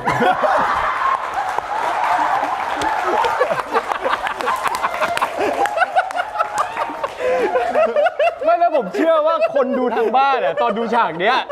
มีคำนี้ในหัว ได้จริงๆใช่ตอนผมเห็นครั้งแรกมันคือมีมอะไรวะ มันคือมีใครมาแบบอย่าดื้อกับหมอนใบนั้นที่เธอฝันยามหนุนละครเก่าด้วยนะ แล้วผมดูแล้วผมชอบมากเลยเวลาแฟนคลับดูนี้จะแบบเอาอีกแล้ว หรือแบบช่องเลี้ยงต่างๆดูอย่างเงี้ยชอบมากเพราะว่า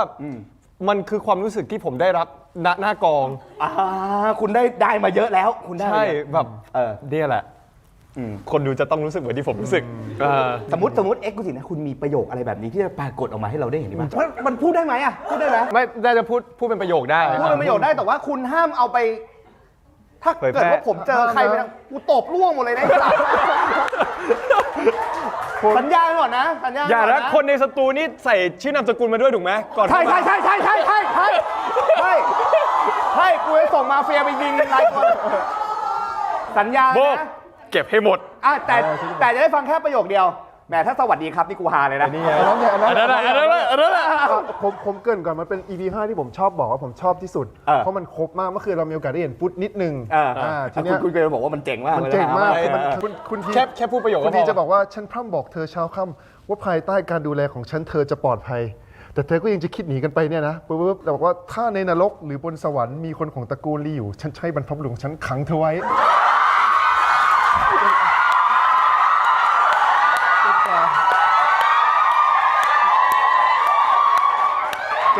นี่เป็นแนวใช้บรรพบุรุษด้วย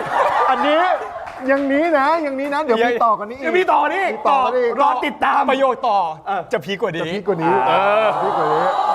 โอ้อันนี้คือนรกสวรรค์พีกกว่านี้มึงไม่ไปนอกโลกนอกจักรวาลอะไรอย่างเงี้ยเหรอ ผมบอกว่าตอนผมถ่ายกันผมชอบสีนี้มากเราขำกันตลกจัดตอน ไม่ นั้น นะ แล้วร่วง คือผมไม่คิดว่าเขาจะเล่นไปเบอร์นั้นจริงๆ ใส่สุดเลย acting เขาเนี่ยนอกจากประโยคแล้วผมไม่คิดว่า acting เขาจะเล่นไปเบอร์นั้น ผมตั้งตัวไม่ทันจริง แล้วตอนนั้นคือปกติตอนนั้นพ่อคุณแวะมาด้วย แล้วปกติพ่อคุณจะแบบนิ่งๆหน่อยตอนนั้นพ่อคุณถึงขั้นแบบยิ้มออกมาแต่ตอนซ้อมอะเราคิดในใจว่าอุ้ยทำสำเร็จว่ะ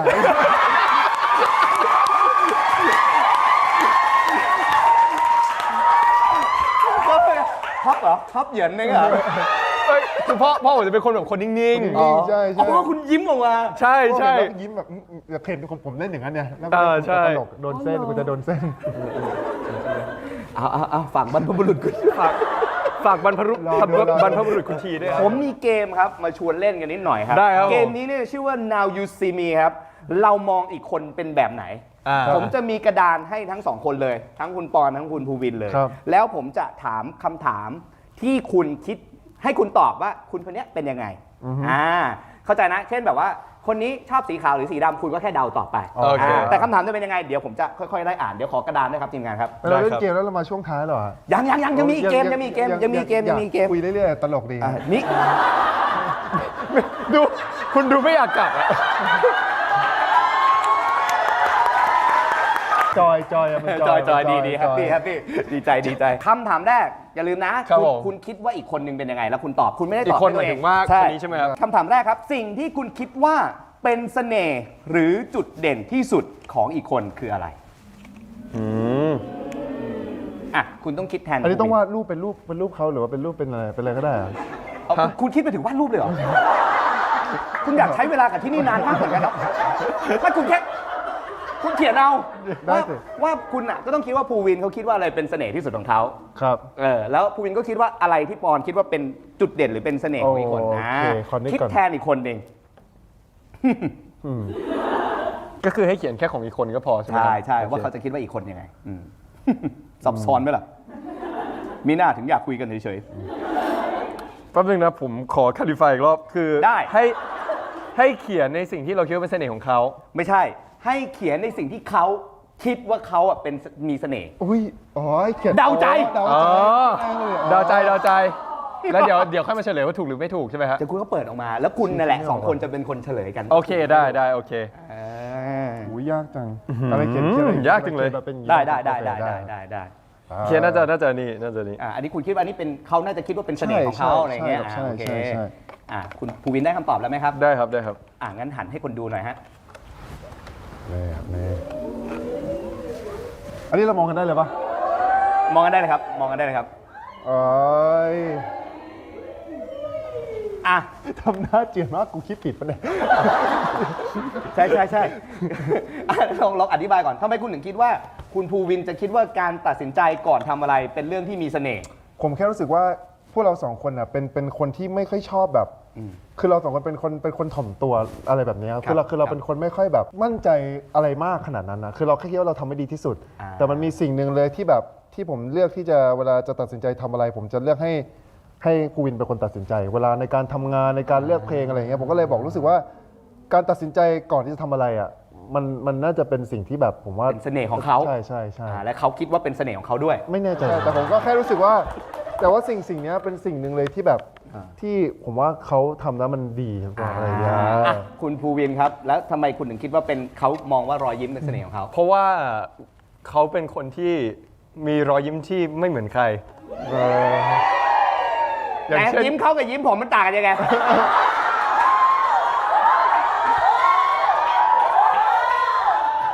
ยิ้มคุณสดใสกว่าผมเยอะ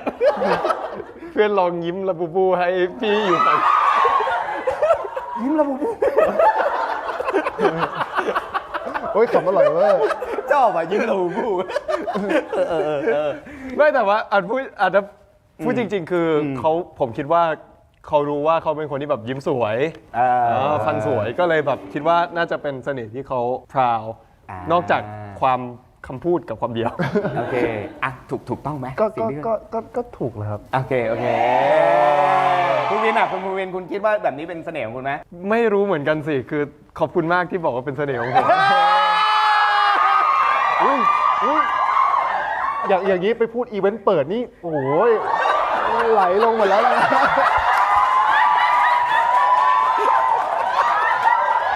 พวกคุณคือผู้โชคดีนะฮะเพราะหลังจากวันนี้ไปก็อาจจะยากหน่อยเดี๋ยวพวกคุณอะไรเนี่ย อ่ะเรามาอันต่อไป อันนี้มันแบบว่าสนุกเล่นๆครับ ครับผม ถ้าอีกคนหนึ่งตั้งฉายาให้อีกคนหนึ่งคำถามนี้ค่อนข้างงงใช่ไหม ครับ มาช่วยกันทบทวนกับผมหน่อย ผมว่าผมเข้าใจอยู่ผมเป็นคนชอบตั้งฉายา อันนี้ ให้คน อันนี้คือข้อสอบแกดแพทปะเนี่ยพี่แบบเชื่อมโยงปะเนี่ย ใช่แล้วก็จะตั้งฉายาว่าอะไร หมายถึงถ้าเกิดเป็นภูวินตั้งฉายาให้ผม ใช่ ภูวินจะตั้งว่าอะไรใช่ไหม ใช่ แล้วก็น่ะ ถ้า ภูวินจะคิดว่าปอนตั้ง ปอนจะตั้งฉายาให้ ให้ ผม คุณว่าอะไรจริงๆผมเรียกไปเรื่อยประจำเวลาต้องลองดูเพราะว่า ลองดู จำได้ ลองดูมันมีหลายฉายาใช่ไหม คนแบบภูวินไม่ค่อยตั้งฉายาให้ใคร ใช่ผมไม่ค่อยตั้งฉายาให้ใคร แล้ววันนี้คุณลองตั้งดูแล้วกัน ผมไม่รู้ด้วยว่าปอนจะตั้งฉายาให้ผมว่าอะไรแป๊บนึงนะ นี่แต่ละเดาเอา โอเค รายการนี้ชอบ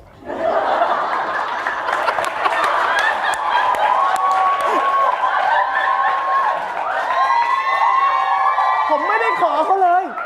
ถ้าอยู่ปกติเขาท่องนินจาคาถาแล้ว อันนี้อยู่นินจารายการที่ชอบ ขอบคุณมากครับปอน ก็ผมไม่มีปัญหา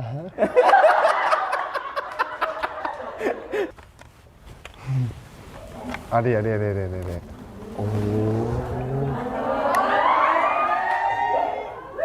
ได้ก็ดูถูกนะ เพราะว่าคือโดยปกติแล้วภูวินจะเป็นคนไม่ค่อยตั้งฉายาให้ใคร ใช่ครับผม ใช่แต่ว่าจะชอบเรียกนาดาเคยมีครั้งเรียกผมก็เลยรู้สึกว่าน่าจะเป็นอะไรแบบนั้นแหละ ใช่เพราะว่า มันจะดูไม่เบียวเกินจะ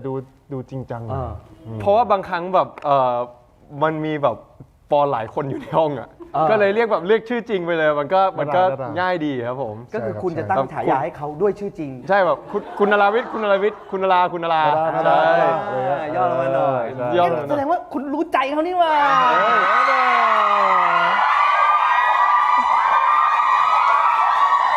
ตาคุณดูพี่แล้วคุณทำหน้านี้โคตรแก่เลยใครเก๊กหน้านี้อีกบ้างวะ พี่ได้มาเท่าไหร่พี่ต้องแบ่งพวกผมเลยนะ ของคุณภูวิน ของผมน่าจะต้องมีการออกเสียงแบบพิเศษครับผม มันคือยังไง มิสเตอร์ จำได้ มิสเตอร์แชงแซกเยน ใช่ผมคือชอบเรียกชอบไม่ มันคืออะไรมันคืออะไร นี่แสดงว่าแอบฟังแล้วปกติเห็นด้านนิ่งไปหมดแล้ว เวลาเขาชอบเรียกคนอื่นเขาจะชอบแบบให้ฉายา ผมจะให้ฉายาผมจะบอกว่าอันไหนเร็วมิสเตอร์แทงแซกคิวนี่ผมจะเรียกไป หรือว่าแบบใครดีอ่ะพี่เอ็กซ์อย่างเงี้ยที่เป็นผู้กำกับของมิสติในคนทีเขาจะเรียกคุณผู้กำกับนัตพงศ์ มุ่งกับนัตพงศ์ คือเวลาเขาเรียกอะ ก็ เขาจะทำให้ชื่อเล่นมันยาวขึ้น ปกติคนส่วนมากทำให้ชื่อมันสั้นขึ้นใช่ไหมมันจะได้จำง่ายขึ้นคนนี้เขาทำให้มันยาวขึ้น ใช่ ทำให้ผมเลยดิ อยู่เหรอ ผมกตัญญูที่จริงผมกตัญญูคุณจะตั้งยังไงก็ได้ผมอยากได้ แต่เดี๋ยวขอเวลาได้ว่าอันนี้มันต้องแบบอยู่ดีแล้วมันมาเองอะเดี๋ยวผม ภายในท้ายรายการภายในท้ายรายการ มันจะมาเรื่อยๆ ขอ ใช่ ฉายาให้ผมด้วยนะ ได้ ซึ่งผมเคยถามเขานะว่าเฮ้ยคือผมมันเป็นคนที่จำชื่อไม่เก่งพี่ผมมีปัญหากับการจำชื่อมาก จริงแล้วนี่คือเพิ่งผ่านมาวันสองวันเองคำถามนี้ ผมก็แบบแบบผมเป็นคนจำชื่อไม่เก่งทำยังไงก็จำชื่อไม่ได้แบบรู้สึกแบบแย่มากเลยบางครั้งเวลาเจอบางคนแล้วผมจำหน้าเขาได้แต่ผมจำชื่อเขาไม่ได้แล้วปอนก็เลยเฉลยว่า มันต้องแบบมัน มีวิธีเหรอ คือผมก็เป็นเหมือนกันคือตอนที่ผมเข้ามหาลัยแรกๆอะไรอย่างเงี้ยคือพอมันเป็นแบบรั้วมหาลัยคนมันเยอะมากอะไรอย่างเงี้ยใช่ไหมครับแล้วแบบมันก็จะมีเพื่อนแบบหลายสาขา มันมีเพื่อนอยู่คนนึงอยู่อีกสาขาหนึ่งผมจำหน้าได้แม่นนะแต่ผมจำชื่อ ไม่ออกนึกชื่อไม่ออก คือผมถามเขา4 รอบ ถามชื่อนะ ในช่วงเวลาที่อยู่ในปีหนึ่ง ตอนถามออกหมายถึงเฮ้ยโทษทีนะนายชื่ออะไร ชื่ออะไรนะขอโทษอีกรอบหนึงตอนนี้ แล้ว ผมพูดตรงๆนะตอนนี้ไม่ใช่การแสดงนะผมจำชื่อเขาไม่ได้เหมือนกันเพราะผมไม่ได้ตั้งฉายา อ๋อ แล้วเขาก็เลยบอก แต่ถ้าเราตั้งฉายา คือ ไว้ มันเหมือนว่าถ้าเราจำได้เราตั้งฉายากับอะไรสักอย่างในคาแรคเตอร์ที่เราชอบอะไรพวกเนี้ยมันจะแบบมันจะจำได้ อย่างเขาก็เลยบอกผมว่ามึงรู้เปล่าเหตุผลที่กูชอบตั้งฉายาให้คนอื่นนะไม่ใช่เพราะอะไรกูแค่จำชื่อเขาไม่ได้ มันจะมีพี่คนหนึ่งในกองคุณทีที่ ครับ ชื่อ ผม พี่กัปตันพี่กัปตันเป็นผู้กำกับซัมเมอร์ไนท์อะไรอย่างเงี้ย ครับผม ผมชอบเรียกเขากัปตันเคฟแมน กับตันเคฟแมน ซึ่งแบบ3 วันแรก 3 คิวแรกที่ถ่ายคุณที ทุกคนงง ทำไมกัปตัน ทำไมต้องกับตันเคฟแมนแบบก็เรียกเขากับตันสิเพื่อมาทำไม เพราะมันคือตัวการ์ตูนเรื่องหนึ่งลองไปเสิร์ชได้กัปตันเคฟแมนใช่มันจะเป็นตัว แล้วมันทำให้เรา เป็น จำ มนุษย์ถ้ำเลย เราก็เลยจะจำเขาได้ จำได้ ว่าเขาชื่อกัปตัน ใช่ เพราะเราเพิ่ม ใช่ เคฟแมนเข้าไป ใช่ครับ ทำไมมึงไม่จำแค่กัปตันล่ะ ไม่รู้อ่ะ มันช่วยให้เซลล์สมองมันลอยหยักเพิ่มขึ้ เฮ้ย นแหละ ไม่แต่ว่ามันไอคอนิกจริง มันทำให้ในกองมันจำได้จริง อ๋อเหรออ๋อเหรอ ๆเพราะผมก็จำไปด้วย อ๋อเหรอ จริงๆ อ๋อ จริงๆ คุณก็จำกัปตันเคฟแมนไปด้วย ใช่ รู้ไหมผมจะจำเขาในฐานะกัปตันเคฟแมนด้วยคนหนึ่ง กัปตัน ถึง เคฟ ผม แม ยัง น ไม่เคยเจอเขาเลย พอมันยาวขึ้นแต่เราจะมีความแบบอะไรกัปตันเคฟแมนเนี่ยมันจะมีความอย่างนั้นอยู่ อย่างน้อยมันก็จะแบบมีชื่อพ่วงมาเนาะ ใช่ใช่ใช่ โอเค ผมขออีกสักอันหนึ่งแล้วกันสำหรับ Now You See Me นะครับ ถ้าเลือกให้ของขวัญได้ 1 ชิ้น คือคิดว่าเขาจะให้อะไรคุณมันจะคิดว่า ใช่ ถ้าภูวินจะให้ของคุณได้ 1 ชิ้น คุณคิดว่าเขาจะให้อะไรภูวินครับ ถ้าปอนจะให้คุณ ยากจังเลยอะ นี่มันก็ง่ายๆกับตันเคปแมนจำชื่อคนยังทำไม่ยากเลยลองดูคิดเล่น โอ้ยยากคิดก่อน ๆ เฮ้ย ยากจริง ลูกคอมันลอยจังเลยอะเฮ้ย คิดก่อน คิดเล่นๆคิดเล่น ยาก ๆ จริง ได้ ยากจริง ได้เดี๋ยวผมจับเวลาให้ติ๊กตักติ๊กตักติ๊กตักติ๊กตัก รบกวนสมาธิเย็นสาวแล้ว ยากจังเลย คุณทีเขามีทุกอย่างแล้วสิ เอาอะไรดีวะ เป็นแก้วในรายการกตัญญูดูแลไม่ได้นะมันไม่ได้ออกสอบอะไรนะ จริงมันไม่ได้ออกสอบแล้วแต่มันยากมากมันยากมาก ครับครับ โอเคเรียบร้อยครับ มาหันมาให้ดูเลยครับ โอ้โหโทษนะมันถ้ามันไม่เผ็ดเกินไปงั้นหรือ ไม่คือในกรณีนี้คือผมเข้าใจว่ามันเป็นปลายเปิดแบบถ้าเกิดเราตัดคำว่าราคากับมีสิ่งที่เรารู้สึกว่าสนใจอะไรเหมือนกันอะไรอย่างเงี้ยไปในทางเดียวกัน คือถ้าจะให้ของใครสักคนคุณคิดว่าเขาจะซื้อรถให้ ถ้าเกิดรถมัน อันนี้ไมเซ็ตแบบคุณทีเลยไมเซ็ตแบบคุณทีเลยของชิ้นแรกที่คุณซื้อในการสานสัมพันธ์ รถเนี่ยเหรอ รถเนี่ยนะแพง อะไรนะ รถเนี่ยนะแพง มันแพงเกินไป รถเนี่ยนะแพง แล้วคุณเป็นหูฟังกับลำโพง ครับผม เอาไปใช้ในรถคันนี้ ก็ใช้แทนแล้วกัน ไม่ต้องต่อแล้วรถเนี่ย ต่อลำโพงแทน อ่ะประมาณนี้เราอยู่ทีวีครับผมครับผม ครับผม เก็บเลยคุยต่อเนี่ย โอ้โห คุยต่ออีกนิดนึง รถเลยเหรอเพื่อน คุยต่ออีกนิดนึง คือจริงๆแล้วอ่ะพวกเราสองคนแบบคือพอมันมาถึงวันเกิดทุกปีใช่ไหมมันคิดไม่ออกว่าจะซื้ออะไรให้ ใช่ ใช่เพราะจริงๆเราสองคนเป็นคนที่ค่อนข้างแบบเรียบๆง่ายๆอะไรอย่างนี้ในการใช้ชีวิตอยู่แล้ว เอาเหรอเรียบง่าย ใช่ครับใช่ใช่ โอเค ผมมันอาจจะยากไปหน่อยเท่าที่ ไม่เป็นไรครับ รถมันเป็นของเรียบๆง่ายๆที่ให้กันนะพี่ นั่นแหละ พี่ สำหรับคุณพีก็ แต่สำหรับคุณทีมันสบายมาก ใช่ ซื้ออะไรให้ก็ได้ คุณปอน ครับ คุณจะไม่ทิ้งขยะไม่เป็นที่เพราะกลัวเจ้าที่ตามไปหลอกจริงไหม จริงปะเนี่ย อันนี้เรื่อง จริงปะ อันนี้เรื่องจริง คือเด็กๆอ่ะแม่จะชอบบอกผมว่าปอนคือเวลาที่เราจะทิ้งขยะอย่าไปทิ้งต้นกล้วยนะลูกเดี๋ยวจะโดนผีตานีหลอกอะไรอย่างเงี้ยมันโดนมาตั้งแต่เด็กผมเป็นคนกลัวไง คุณก็เลยเป็นคนช่วยโลกรักษาสิ่งแวดล้อม คือเวลาที่ผมจะทิ้งขยะสมมุติแบบ มันไม่มีขยะจริงๆอ่ะผมจะถือจนกว่ามันมาเจอขยะเพราะผมกลัวว่าเดี๋ยวทิ้งตรงนี้เจ้าที่มาหลอกกูทำไงวะ ก็เป็นไมซ์เซ็ตที่ดีสำหรับกินกรีนใหม่แบบใหม่ จริงๆ แล้วถ้าเราปรับหลักสูตรและสอนเด็กแบบนี้มันอาจจะทำให้ ประเทศไทยเป็นประเทศที่สะอาดขึ้นก็ได้นะพี่ ใช่ แบบ ใช่ บางคนอาจจะฟังคุณแล้วแบบไม่เชื่อแบบนั่นไม่ต้องทิ้งเป็นที่บอกสิผีไปหลอกตาม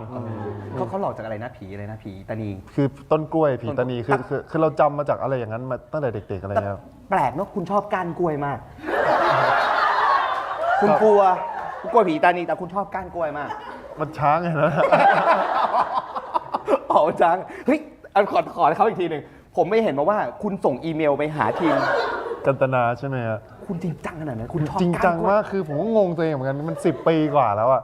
ครั้งแรกที่คุณประทับใจคุณเป็นยังไง คือ รู้สึกว่า คือผมดูตั้งแต่เด็กแหละตั้งแต่แบบภาคหนึ่งออกมา ตอนนั้นเราอยู่ประมาณป .1 มั้งอะไรเงี้ยเราก็รู้สึกว่าเป็นแอนิเมชันไทยที่ดีแล้วก็สนุกมากๆอะไรเงี้ยครับผมคือชอบเรื่องราว แล้วพอแบบมันพอโตขึ้นอ่ะเราก็มีโอกาสได้ดูภาค 2 แล้วก็รู้สึกว่ามันดีมันอินอ่ะมันอยากดูต่อมันก็ไม่รู้เพราะอะไรเหมือนกัน คือมันก็ยังฝังลึก ไม่ก็มันก็ดีไงคือเขาทำออกมาดีเราก็ ใช่ เลยดี ใช่น่าจะฟีลเหมือนเวลาแฟนๆดูซีรีส์พวกเราแล้วแบบอิน ตอนที่คุณตัดสินใจเขียนอีเมลไปคิดว่าเขาจะตอบกลับมาไหม ไม่คิด จนเขาตอบกลับมา ตอบเข้ามาเฮ้ยงงตอบด้วยเว้ย ไม่แล้วตอนเขียนไม่ได้คิดว่าเขาจะตอบหรอ คือแค่รู้สึกว่าอย่างน้อยแบบส่งไปให้เขาเห็นก็พออะไร เขา เงี้ อาจ ย จะรู้สึกว่ามีกำลังใจอยากมีคนรอเขา มี อ ค ยู่ นรอมีเด็กอย่างน้อยเรายังเด็กอยู่ตอนนั้นมีกลุ่มเด็กที่แบบอาจจะยังรออยู่อะไรอย่างเงี้ยเขาก็บอกว่าจะกลับมาในไม่ช้าผมก็รอมาจน10 ปีจนผมอายุ25จะ25แล้วเขาก็เพิ่งมาแต่ก็ดีใจมากๆนะ เขาเคยชวนคุณดูก้านกล้วยป่ะคุย ไม่เคยนะไม่เคย ยังไม่เคยครับผม ทำไมคุณไม่ดูก้านกล้วยด้วยกันสักภาคหนึ่งอะ ยังไม่เคยนะพี่ ก็กล้วยไม่น่าใช่สไตล์การ์ตูนที่ เอ้าเหรอ ที่น่าจะ คุณวินน่าจะไม่ ใช่สไตล์ขนาดนั้นแล้วกัน แต่จริงๆแล้วตอนเด็กก็ดูนะ ตอนเด็กก็ชอบนะ อ๋อเหรอ เอาจริงๆก็ชอบนะ คือรู้สึกว่าแบบคือหลายๆอย่างอ่ะเขาเรียกว่าอะไรอ่ะเราเสพสื่อเหมือนกันมา มันเป็น แต่ โลกยุคที่แบบเราดูทีวีดูอะไรคล้ายๆกัน ใช่ อะไรอย่างเงี้ย ใช่ ไหม แต่ว่าแบบหลาย ๆ ครั้งอาจจะไม่ได้แบบเขียนอีเมลไป เฮ้ยผมถามคุณภูวินบ้างเนี่ยรายการผมถามไปเรื่อยอยากถามแล้วก็ตามสคริปต์บ้างนอกบ้าง ได้ฮะ คุณเป็นคนมีวิชั่นในการหาร้านอาหารเลือกร้านอร่อย จริงเหรอ โอ้คือผมไม่ได้รู้สึกว่าผมมีขนาดนั้น จนกระทั่งปอนเริ่มอวยผมเรื่องนี้บ่อยๆผมเริ่มชมแบบบ่อยๆจนผมแบบเฮ้ยสกิลเราการหาร้านอาหารมันขนาดนั้นเลยเหรอ จริงเหรองั้นปอนต้องเล่าให้ฟังหน่อยว่ามันเป็นยังไงคือเขามีทักษะยังไง ผมมีฉายาอีกหนึ่งอย่างของคุณ อ้าว ผมจะชอบเรียกว่าบางทีแบบเฮ้ยไอ้นี่ God of Hungry เหมือนกัน ใช่God of Hungry คุณมันหัวครีเอทีฟเหมือนกันนะ God of Hungry คือมัน ครั้งแรกที่ผมได้ยินผมว่าฮะ เป็นพระเจ้าแล้วเหรอ ใช่ แล้วคนที่มาพูดกับผมอ่ะไม่ใช่ปอนด้วยนะ ชื่อเนี้ยคือคนที่เล่นเป็นโมกในมีสติของคุณทีเอสอยู่ๆก็กินข้าวกันอยู่แล้วเอสก็พูดขึ้นมาว่า มึงสมกับการเป็น God of Hungry จริงๆผมก็ฮะอะไรนะ แล้วก็คือมาจากคุณ มาจากคุณ ใช่ มาจาก มัน คุณ ยังไงเขาทำไมเขาถึงเป็น คือ God of คือ Hungry คือผมรู้สึกว่าเอาด้วยความที่เราทำงานเยอะอะไรเงี้ยมันการใช้พลังงานไงแล้วบางทีมันจะหิวเร็วเวลาเราถ่ายซีรีส์อะไรเงี้ยบางทีผมคิดไม่ออก คิดไม่ออก ว่าผมจะกินอะไร แต่ภูวินแบบเวลาแบบถามว่ากินอะไรดีมาแล้วแป๊บเดียวเจอร้าน จริงปะเนี่ย บางทีเป็นร้านที่แบบไม่เคยสั่งมาก่อน แต่มาแล้วอร่อยมากๆอะไรเงี้ยครับใช่ อันนี้กินอะไรดีวะ คือจะกี่มื้อก็อร่อยไงผมเลยเรียกว่าโหแบบแสดงว่า กี่มื้อก็อร่อย เอ้ยจริงๆอันนี้จริงจริงจริง God of Hungry ครับผมคือผมไม่คิดว่าเขาจะภูมิใจขนาดนี้ อันนี้ not for service แบร แต่ น ว่า ด์ไหนอยากรับรีวิวนะครับผม นี่ รับรีวิวอาหารนะครับ ไม่หรือว่าที่มันอร่อยเป็นเพราะว่าพวกคุณกินด้วยกัน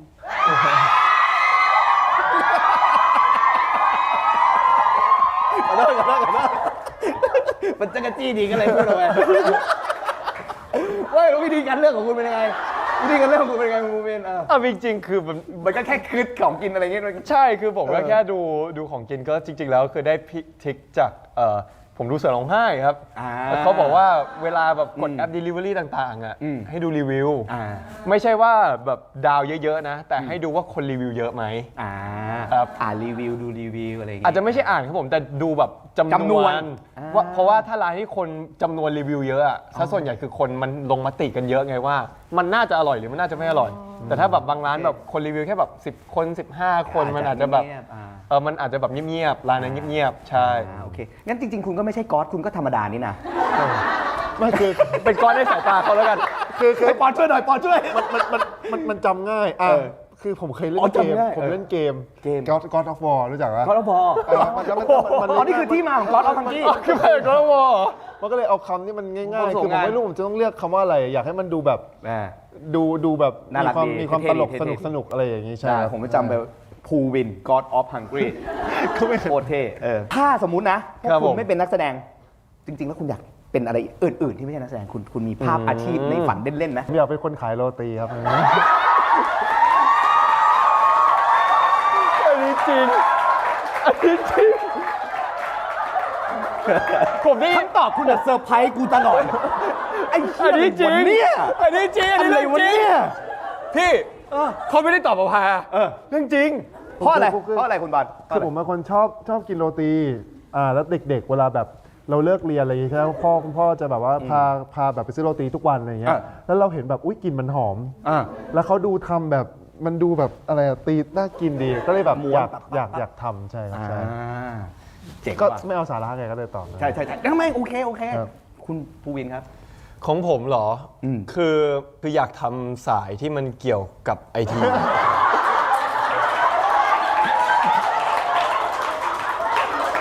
โรตีไอทีแต่อย่างน้อยมันคล้องจอง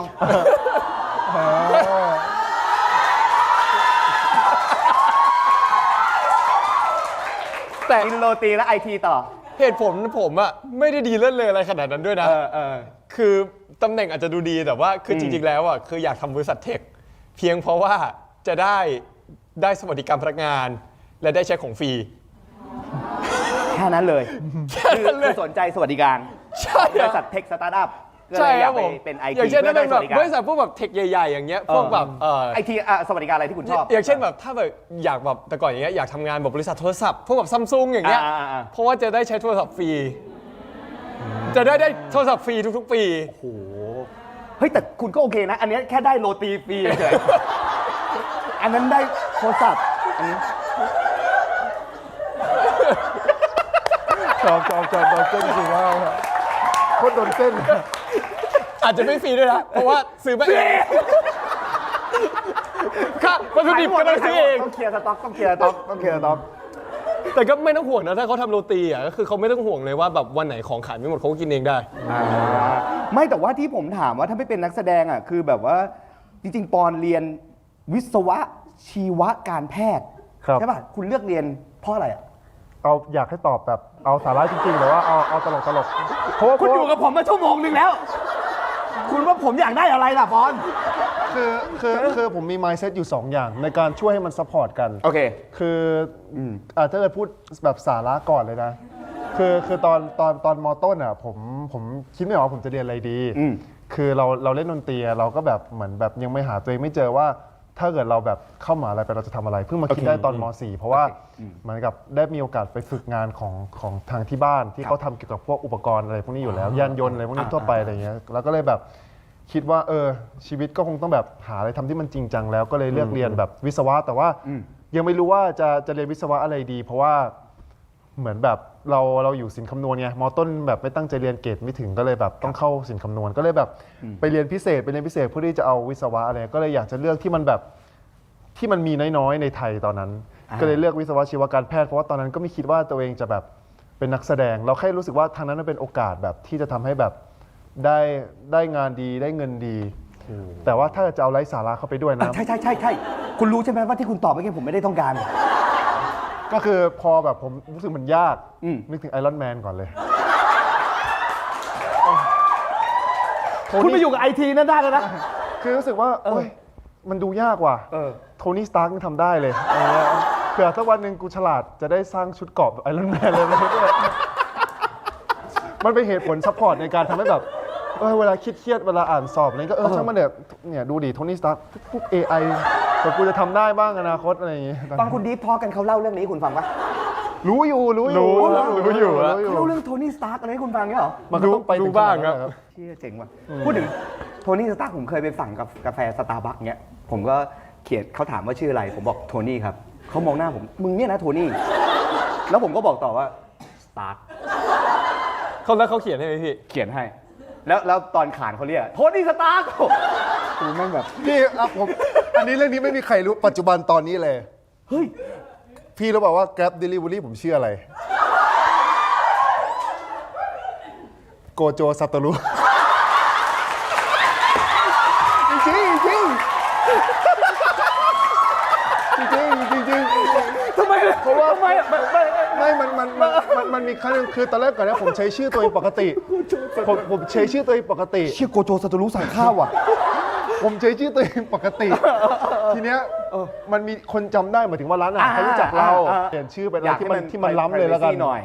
ใช่ก็เลยเปลี่ยนชื่อไปเลยคิดไม่ออกแล้วโกโจซาโตรุ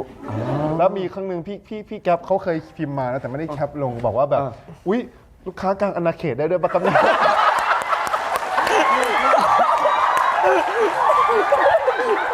เชี่ยอันนี้เขาเรียกว่า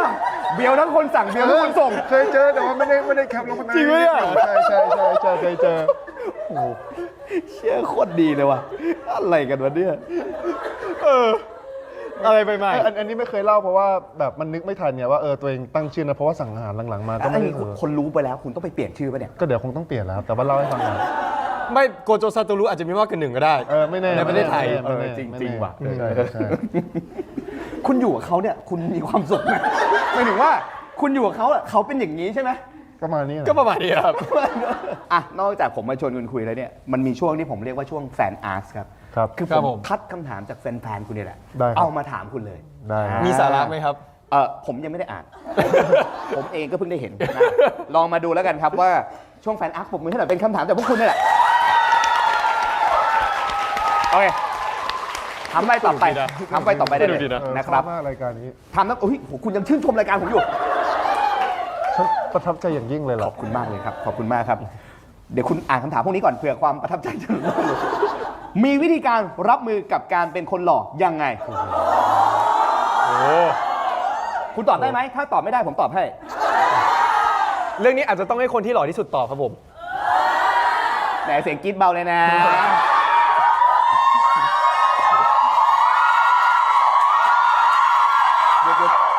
ไม่ทัน พวกคุณดีกว่าพวกคุณดีกว่าอ่ะใครก่อน ไม่เคยรู้สึกว่าตัวเองหล่อเลยครับแบบ นี่คือวิธีการรับมือ ไม่คือเราก็รู้สึกว่าคุณแม่ผมอาจจะชอบสอนแล้วกันว่าแบบเหนือฟ้ายังมีฟ้าเสมอ อย่าคิดว่าตัวเองดูดีที่สุดเหมือนกับว่าถ้าเกิดแบบ ถ้าเกิดวันนี้เราคิดว่าเราดูดีแล้วอ่ะแล้วเราหยุดแค่เนี้ยในการที่พัฒนาตัวเองมันก็จะอยู่ที่เดิมไปมันจะไม่โตขึ้นอะไรอย่างเงี้ยคิดอย่างนี้นสาระหมดบ้างสาระหมดบ้าง แม่คุณสอนดี แม่ผมสอนว่าไม่มีใครสนใจหรอกลูก คุณภูมินครับเอาคำถามเดียวกันมีวิธีการรับมือกับการเป็นคนหล่อยังไง ผมชินแล้ว ไม่รู้จะรับมือไงครับ มันเกิดมาเป็นอย่างนี้ย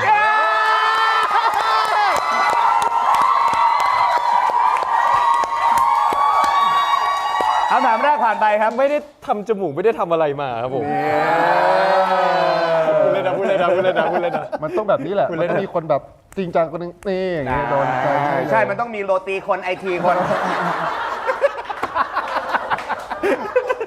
คำถามต่อมาถ้าต้องโปรโมทอีกฝ่ายให้กับคนที่ไม่ได้เป็นแฟนคลับ จะโปรโมทยังไงคุณปอนคุณโปรโมทคุณภูวินหน่อยสิ โอ้ยไม่ต้องโปรโมทหรอกยังไงคนเจอปุ๊บชอบเลยอยู่แล้วจริงๆที่ผมเห็นตลอดแบบเห็นเป็นแบบคนข้างนอกอ่ะโดนตกมาตลอดเลยโดยที่ไม่ต้องทำอะไรเลย โอเคภูวินครับ คุณจะโปรโมทคุณปอนยังไงครับ ได้โปรดเถิดสวรรค์ ได้โปรดนำความเจ็บปวดทั้งหมดที่เธอมีมาให้ฉันแต่เพียงผู้เดียว เคยฟังประโยคนี้ไหม นี่แหละเพื่อนผม ได้โปรดเธอสวรรค์รู้จักไหมเนี่ยคุณไม่ได้ดูจริงเหรอเนี่ยคุณที EP 1ไงที่ผมคุกเข่าแล้วพูดว่าได้โปรดเธอสวรรค์ นี่ครับ เดี๋ยวผมทำให้ดูให้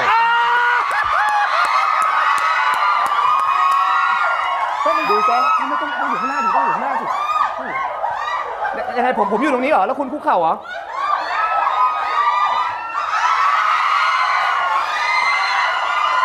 ได้โปรดเถิดสวรรค์ ได้โปรดนำความเจ็บปวดทั้งหมดที่เธอมีมาลงที่ผมแต่เพียงผู้เดียว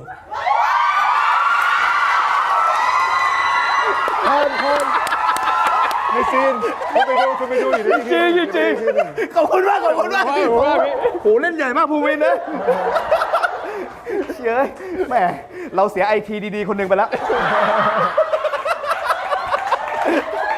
ผมว่าเขาอาจจะรู้สึกดีก็ได้ที่ไม่ได้ผมไปทำหลังจา น่าก รัก เก็บ มาก กลับบ้าน น่ารัก นี้ มากขอบคุณมากข้อต่อมาครับ ถ้าขอพรจากซานตาคลอสนี่ช่วง Merry เฮ้ Christmas ย ขอได้หนึ่งข้อ คุณจะขออะไรครับ หมายถึงขออะไรก็ได้เลยใช่ไหม ใช่ครับ ใช่ครับ ใช่ครับ ใช่ครับ แต่คุณจะขอให้แบบซานตาคลอสลดความอ้วนดูก็ได้อะไรเงี้ยโอ้โหเฮียบูลลี่เขาอีก ตัดออกแล้วกันนะซานตาคลอสนั่งเรื่องใหญ่ คือผมก็คือถ้าจะขอสนขอให้แบบขอให้แบบตอนนี้ถ้ามันดีอยู่แล้วมันชีวิตในการทำงาน ครับ ทั้งหมดเนี่ยก็ขอให้แบบให้มันดีมากๆขึ้นไปกว่านี้แล้วกัน อ่า ผมเป็นคนไม่ชอบอยู่เฉยๆไง โอเค โอเค ใช่ครับใช่ คุณครับ ขอซานตาคลอสได้หนึ่งอย่าง ผมจะขอให้ซันตาคลอสไปคุยกับเทพที่คุณปอนเขาบนไว้ ให้คุณปอนเขาได้กลับมากินโรตีคืออย่างนี้พี่อยู่ เป็นยังไงภูวิน เขาอยากเป็นคนขายโรตีใช่ไหมพี่ แต่เขาบนไว้ ว่าชีวิตนี้เขาจะไม่กินโรตีอีกแล้ว แล้วสิ่งที่เขาบนไว้ดันเป็นจริง ใช่เพราะว่า เขาเลยเป็นคนขายโรตีที่ไม่สามารถกินโรตีไม่ได้ใช่ คือซีรีส์เรื่อง VR คือเรารักกันอะไรอย่างเงี้ย เรื่องก่อนหน้านี้ ใช่ผมก็ไปบนตอนนั้นไปถ่ายที่เชียงใหม่กัน ครับ เราไปบนว่าถ้าเกิดเรื่องนี้เทรนด์ ร้านแตก เทรนด์ถึงล้าน ผมจะไม่กินโรตีตลอดชีวิต คือเรากล้าบนเพราะว่าเรารู้สึกว่าสิ่งที่มันได้กลับมามันคุ้มกว่าไงตอนนั้นใช่ก็เลยบนว่าเป็นจริงเฉย แปลว่าคือความฝันของคนอยากเป็นโรตีก็คือกินโรตีไม่ได้ ดมกลิ่นเอาแล้วกันแล้วกินเนย ถ้าคุณก็อยากให้ซานตาคลอสไปช่วยเรื่องนี้ ไม่แล้วหลาย ๆ ครั้งคือผมเข้าใจว่าแฟนคลับหวังดีแล้วเขาจะชอบส่งโรตีมาให้ แต่หารู้ไหมว่ามันเป็นการทรมานเพื่อนผมอย่างยิ่ง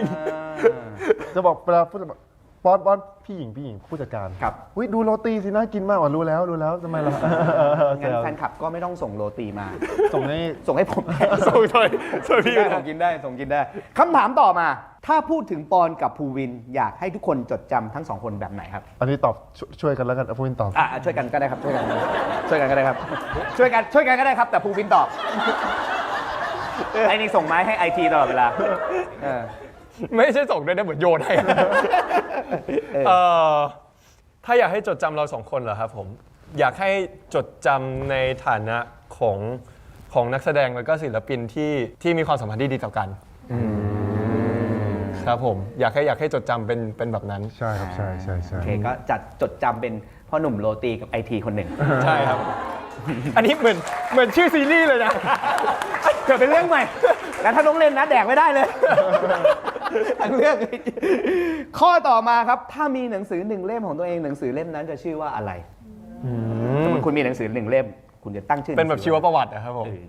หรืออาจจะเป็นเล่มแต่งก็ได้นะผมก็ไม่รู้เหมือนกันว่าอาจจะเป็นหนังสืออะไรนี่คำถามจากแฟนๆพวกคุณ อะไรก็ได้ ใช่ครับหนังสืออะไรก็ได้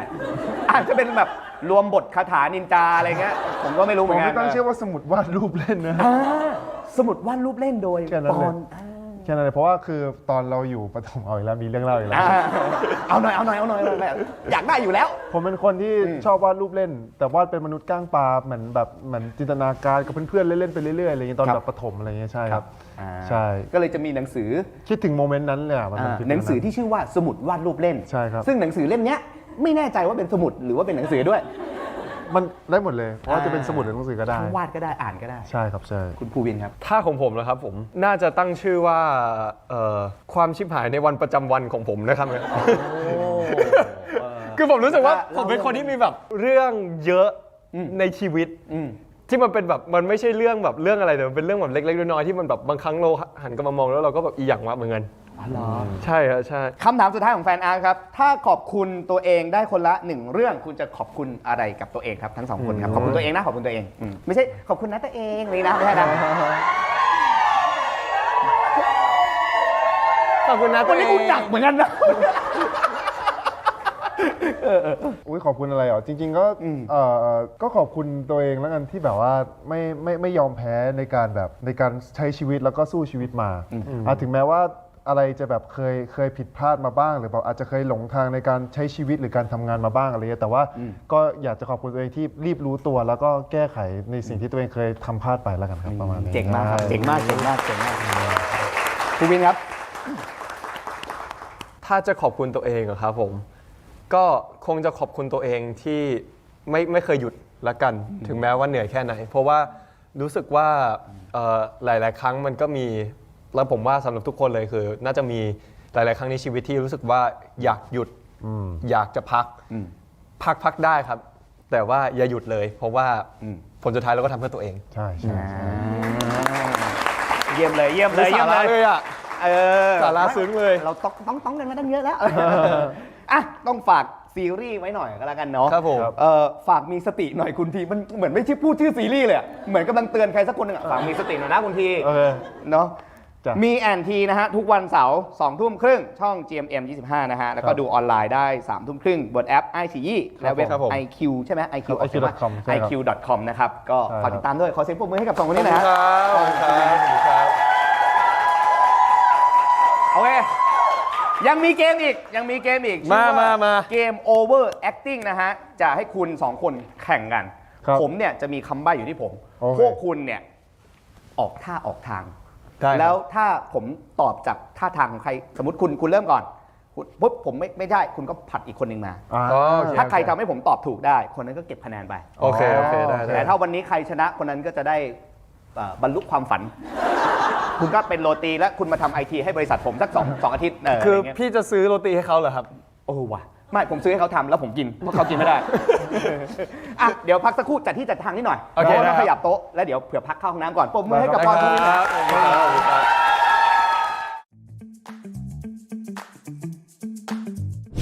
ทำไมไม่มีใครเข้าใจฉันเลย ฉันอยากได้กาแฟ ตอนนี้ เดี๋ยวนี้ ก็คุณทีไม่ได้บอกนี่ครับ ว่าอยากกินร้านไหน ไม่ได้ดังใจประสาท แค่นี้ก็คิดไม่ได้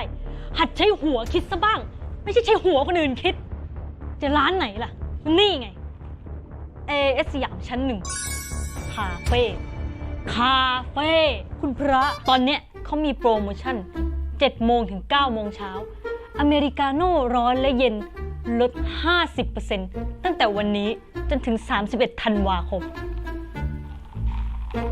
ขอขอบคุณ AIS สยาม เ พื้นที่ของคนชอบเล่นจนได้เป็นตัวจริง จุดรวมพลังของคนรุ่นใหม่ สเปซของ Gen Z ที่เชื่อมต่อทุกแรงบันดาลใจไว้ด้วยกันแบบไร้ขีดจำกัด วางแผนการเดินทางอย่างมั่นใจด้วยประกันเดินทางจาก heygoody.com เลือกประกัน MSIG ที่ heygoody.com ลดทันทีทั้งแผนรายเที่ยวรายปี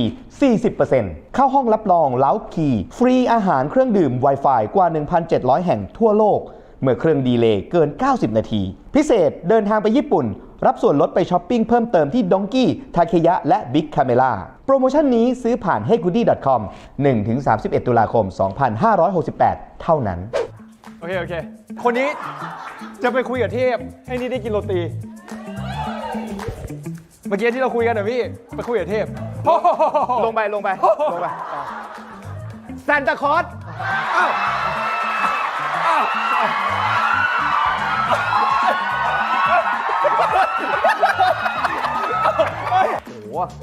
โอ้ เอาอีกแล้วมาแล้วฟ้อนรำอีกแล้ว มันต้องเริ่มที่อันแรก อะไรอันนี้ฉันคือ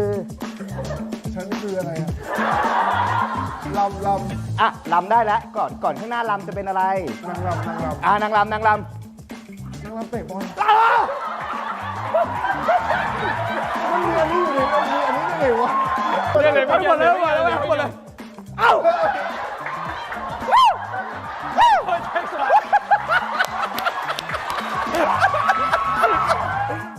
สำหรับใครที่ดูรายการกตัญญูทูไนท์จบแล้วนะครับ ก็ฝากไปกดติดตามกด Subscribe กดไลค์กดแชร์ให้ด้วยนะครับ ขอบคุณทุกคนครับ กตัญญูทูไนท์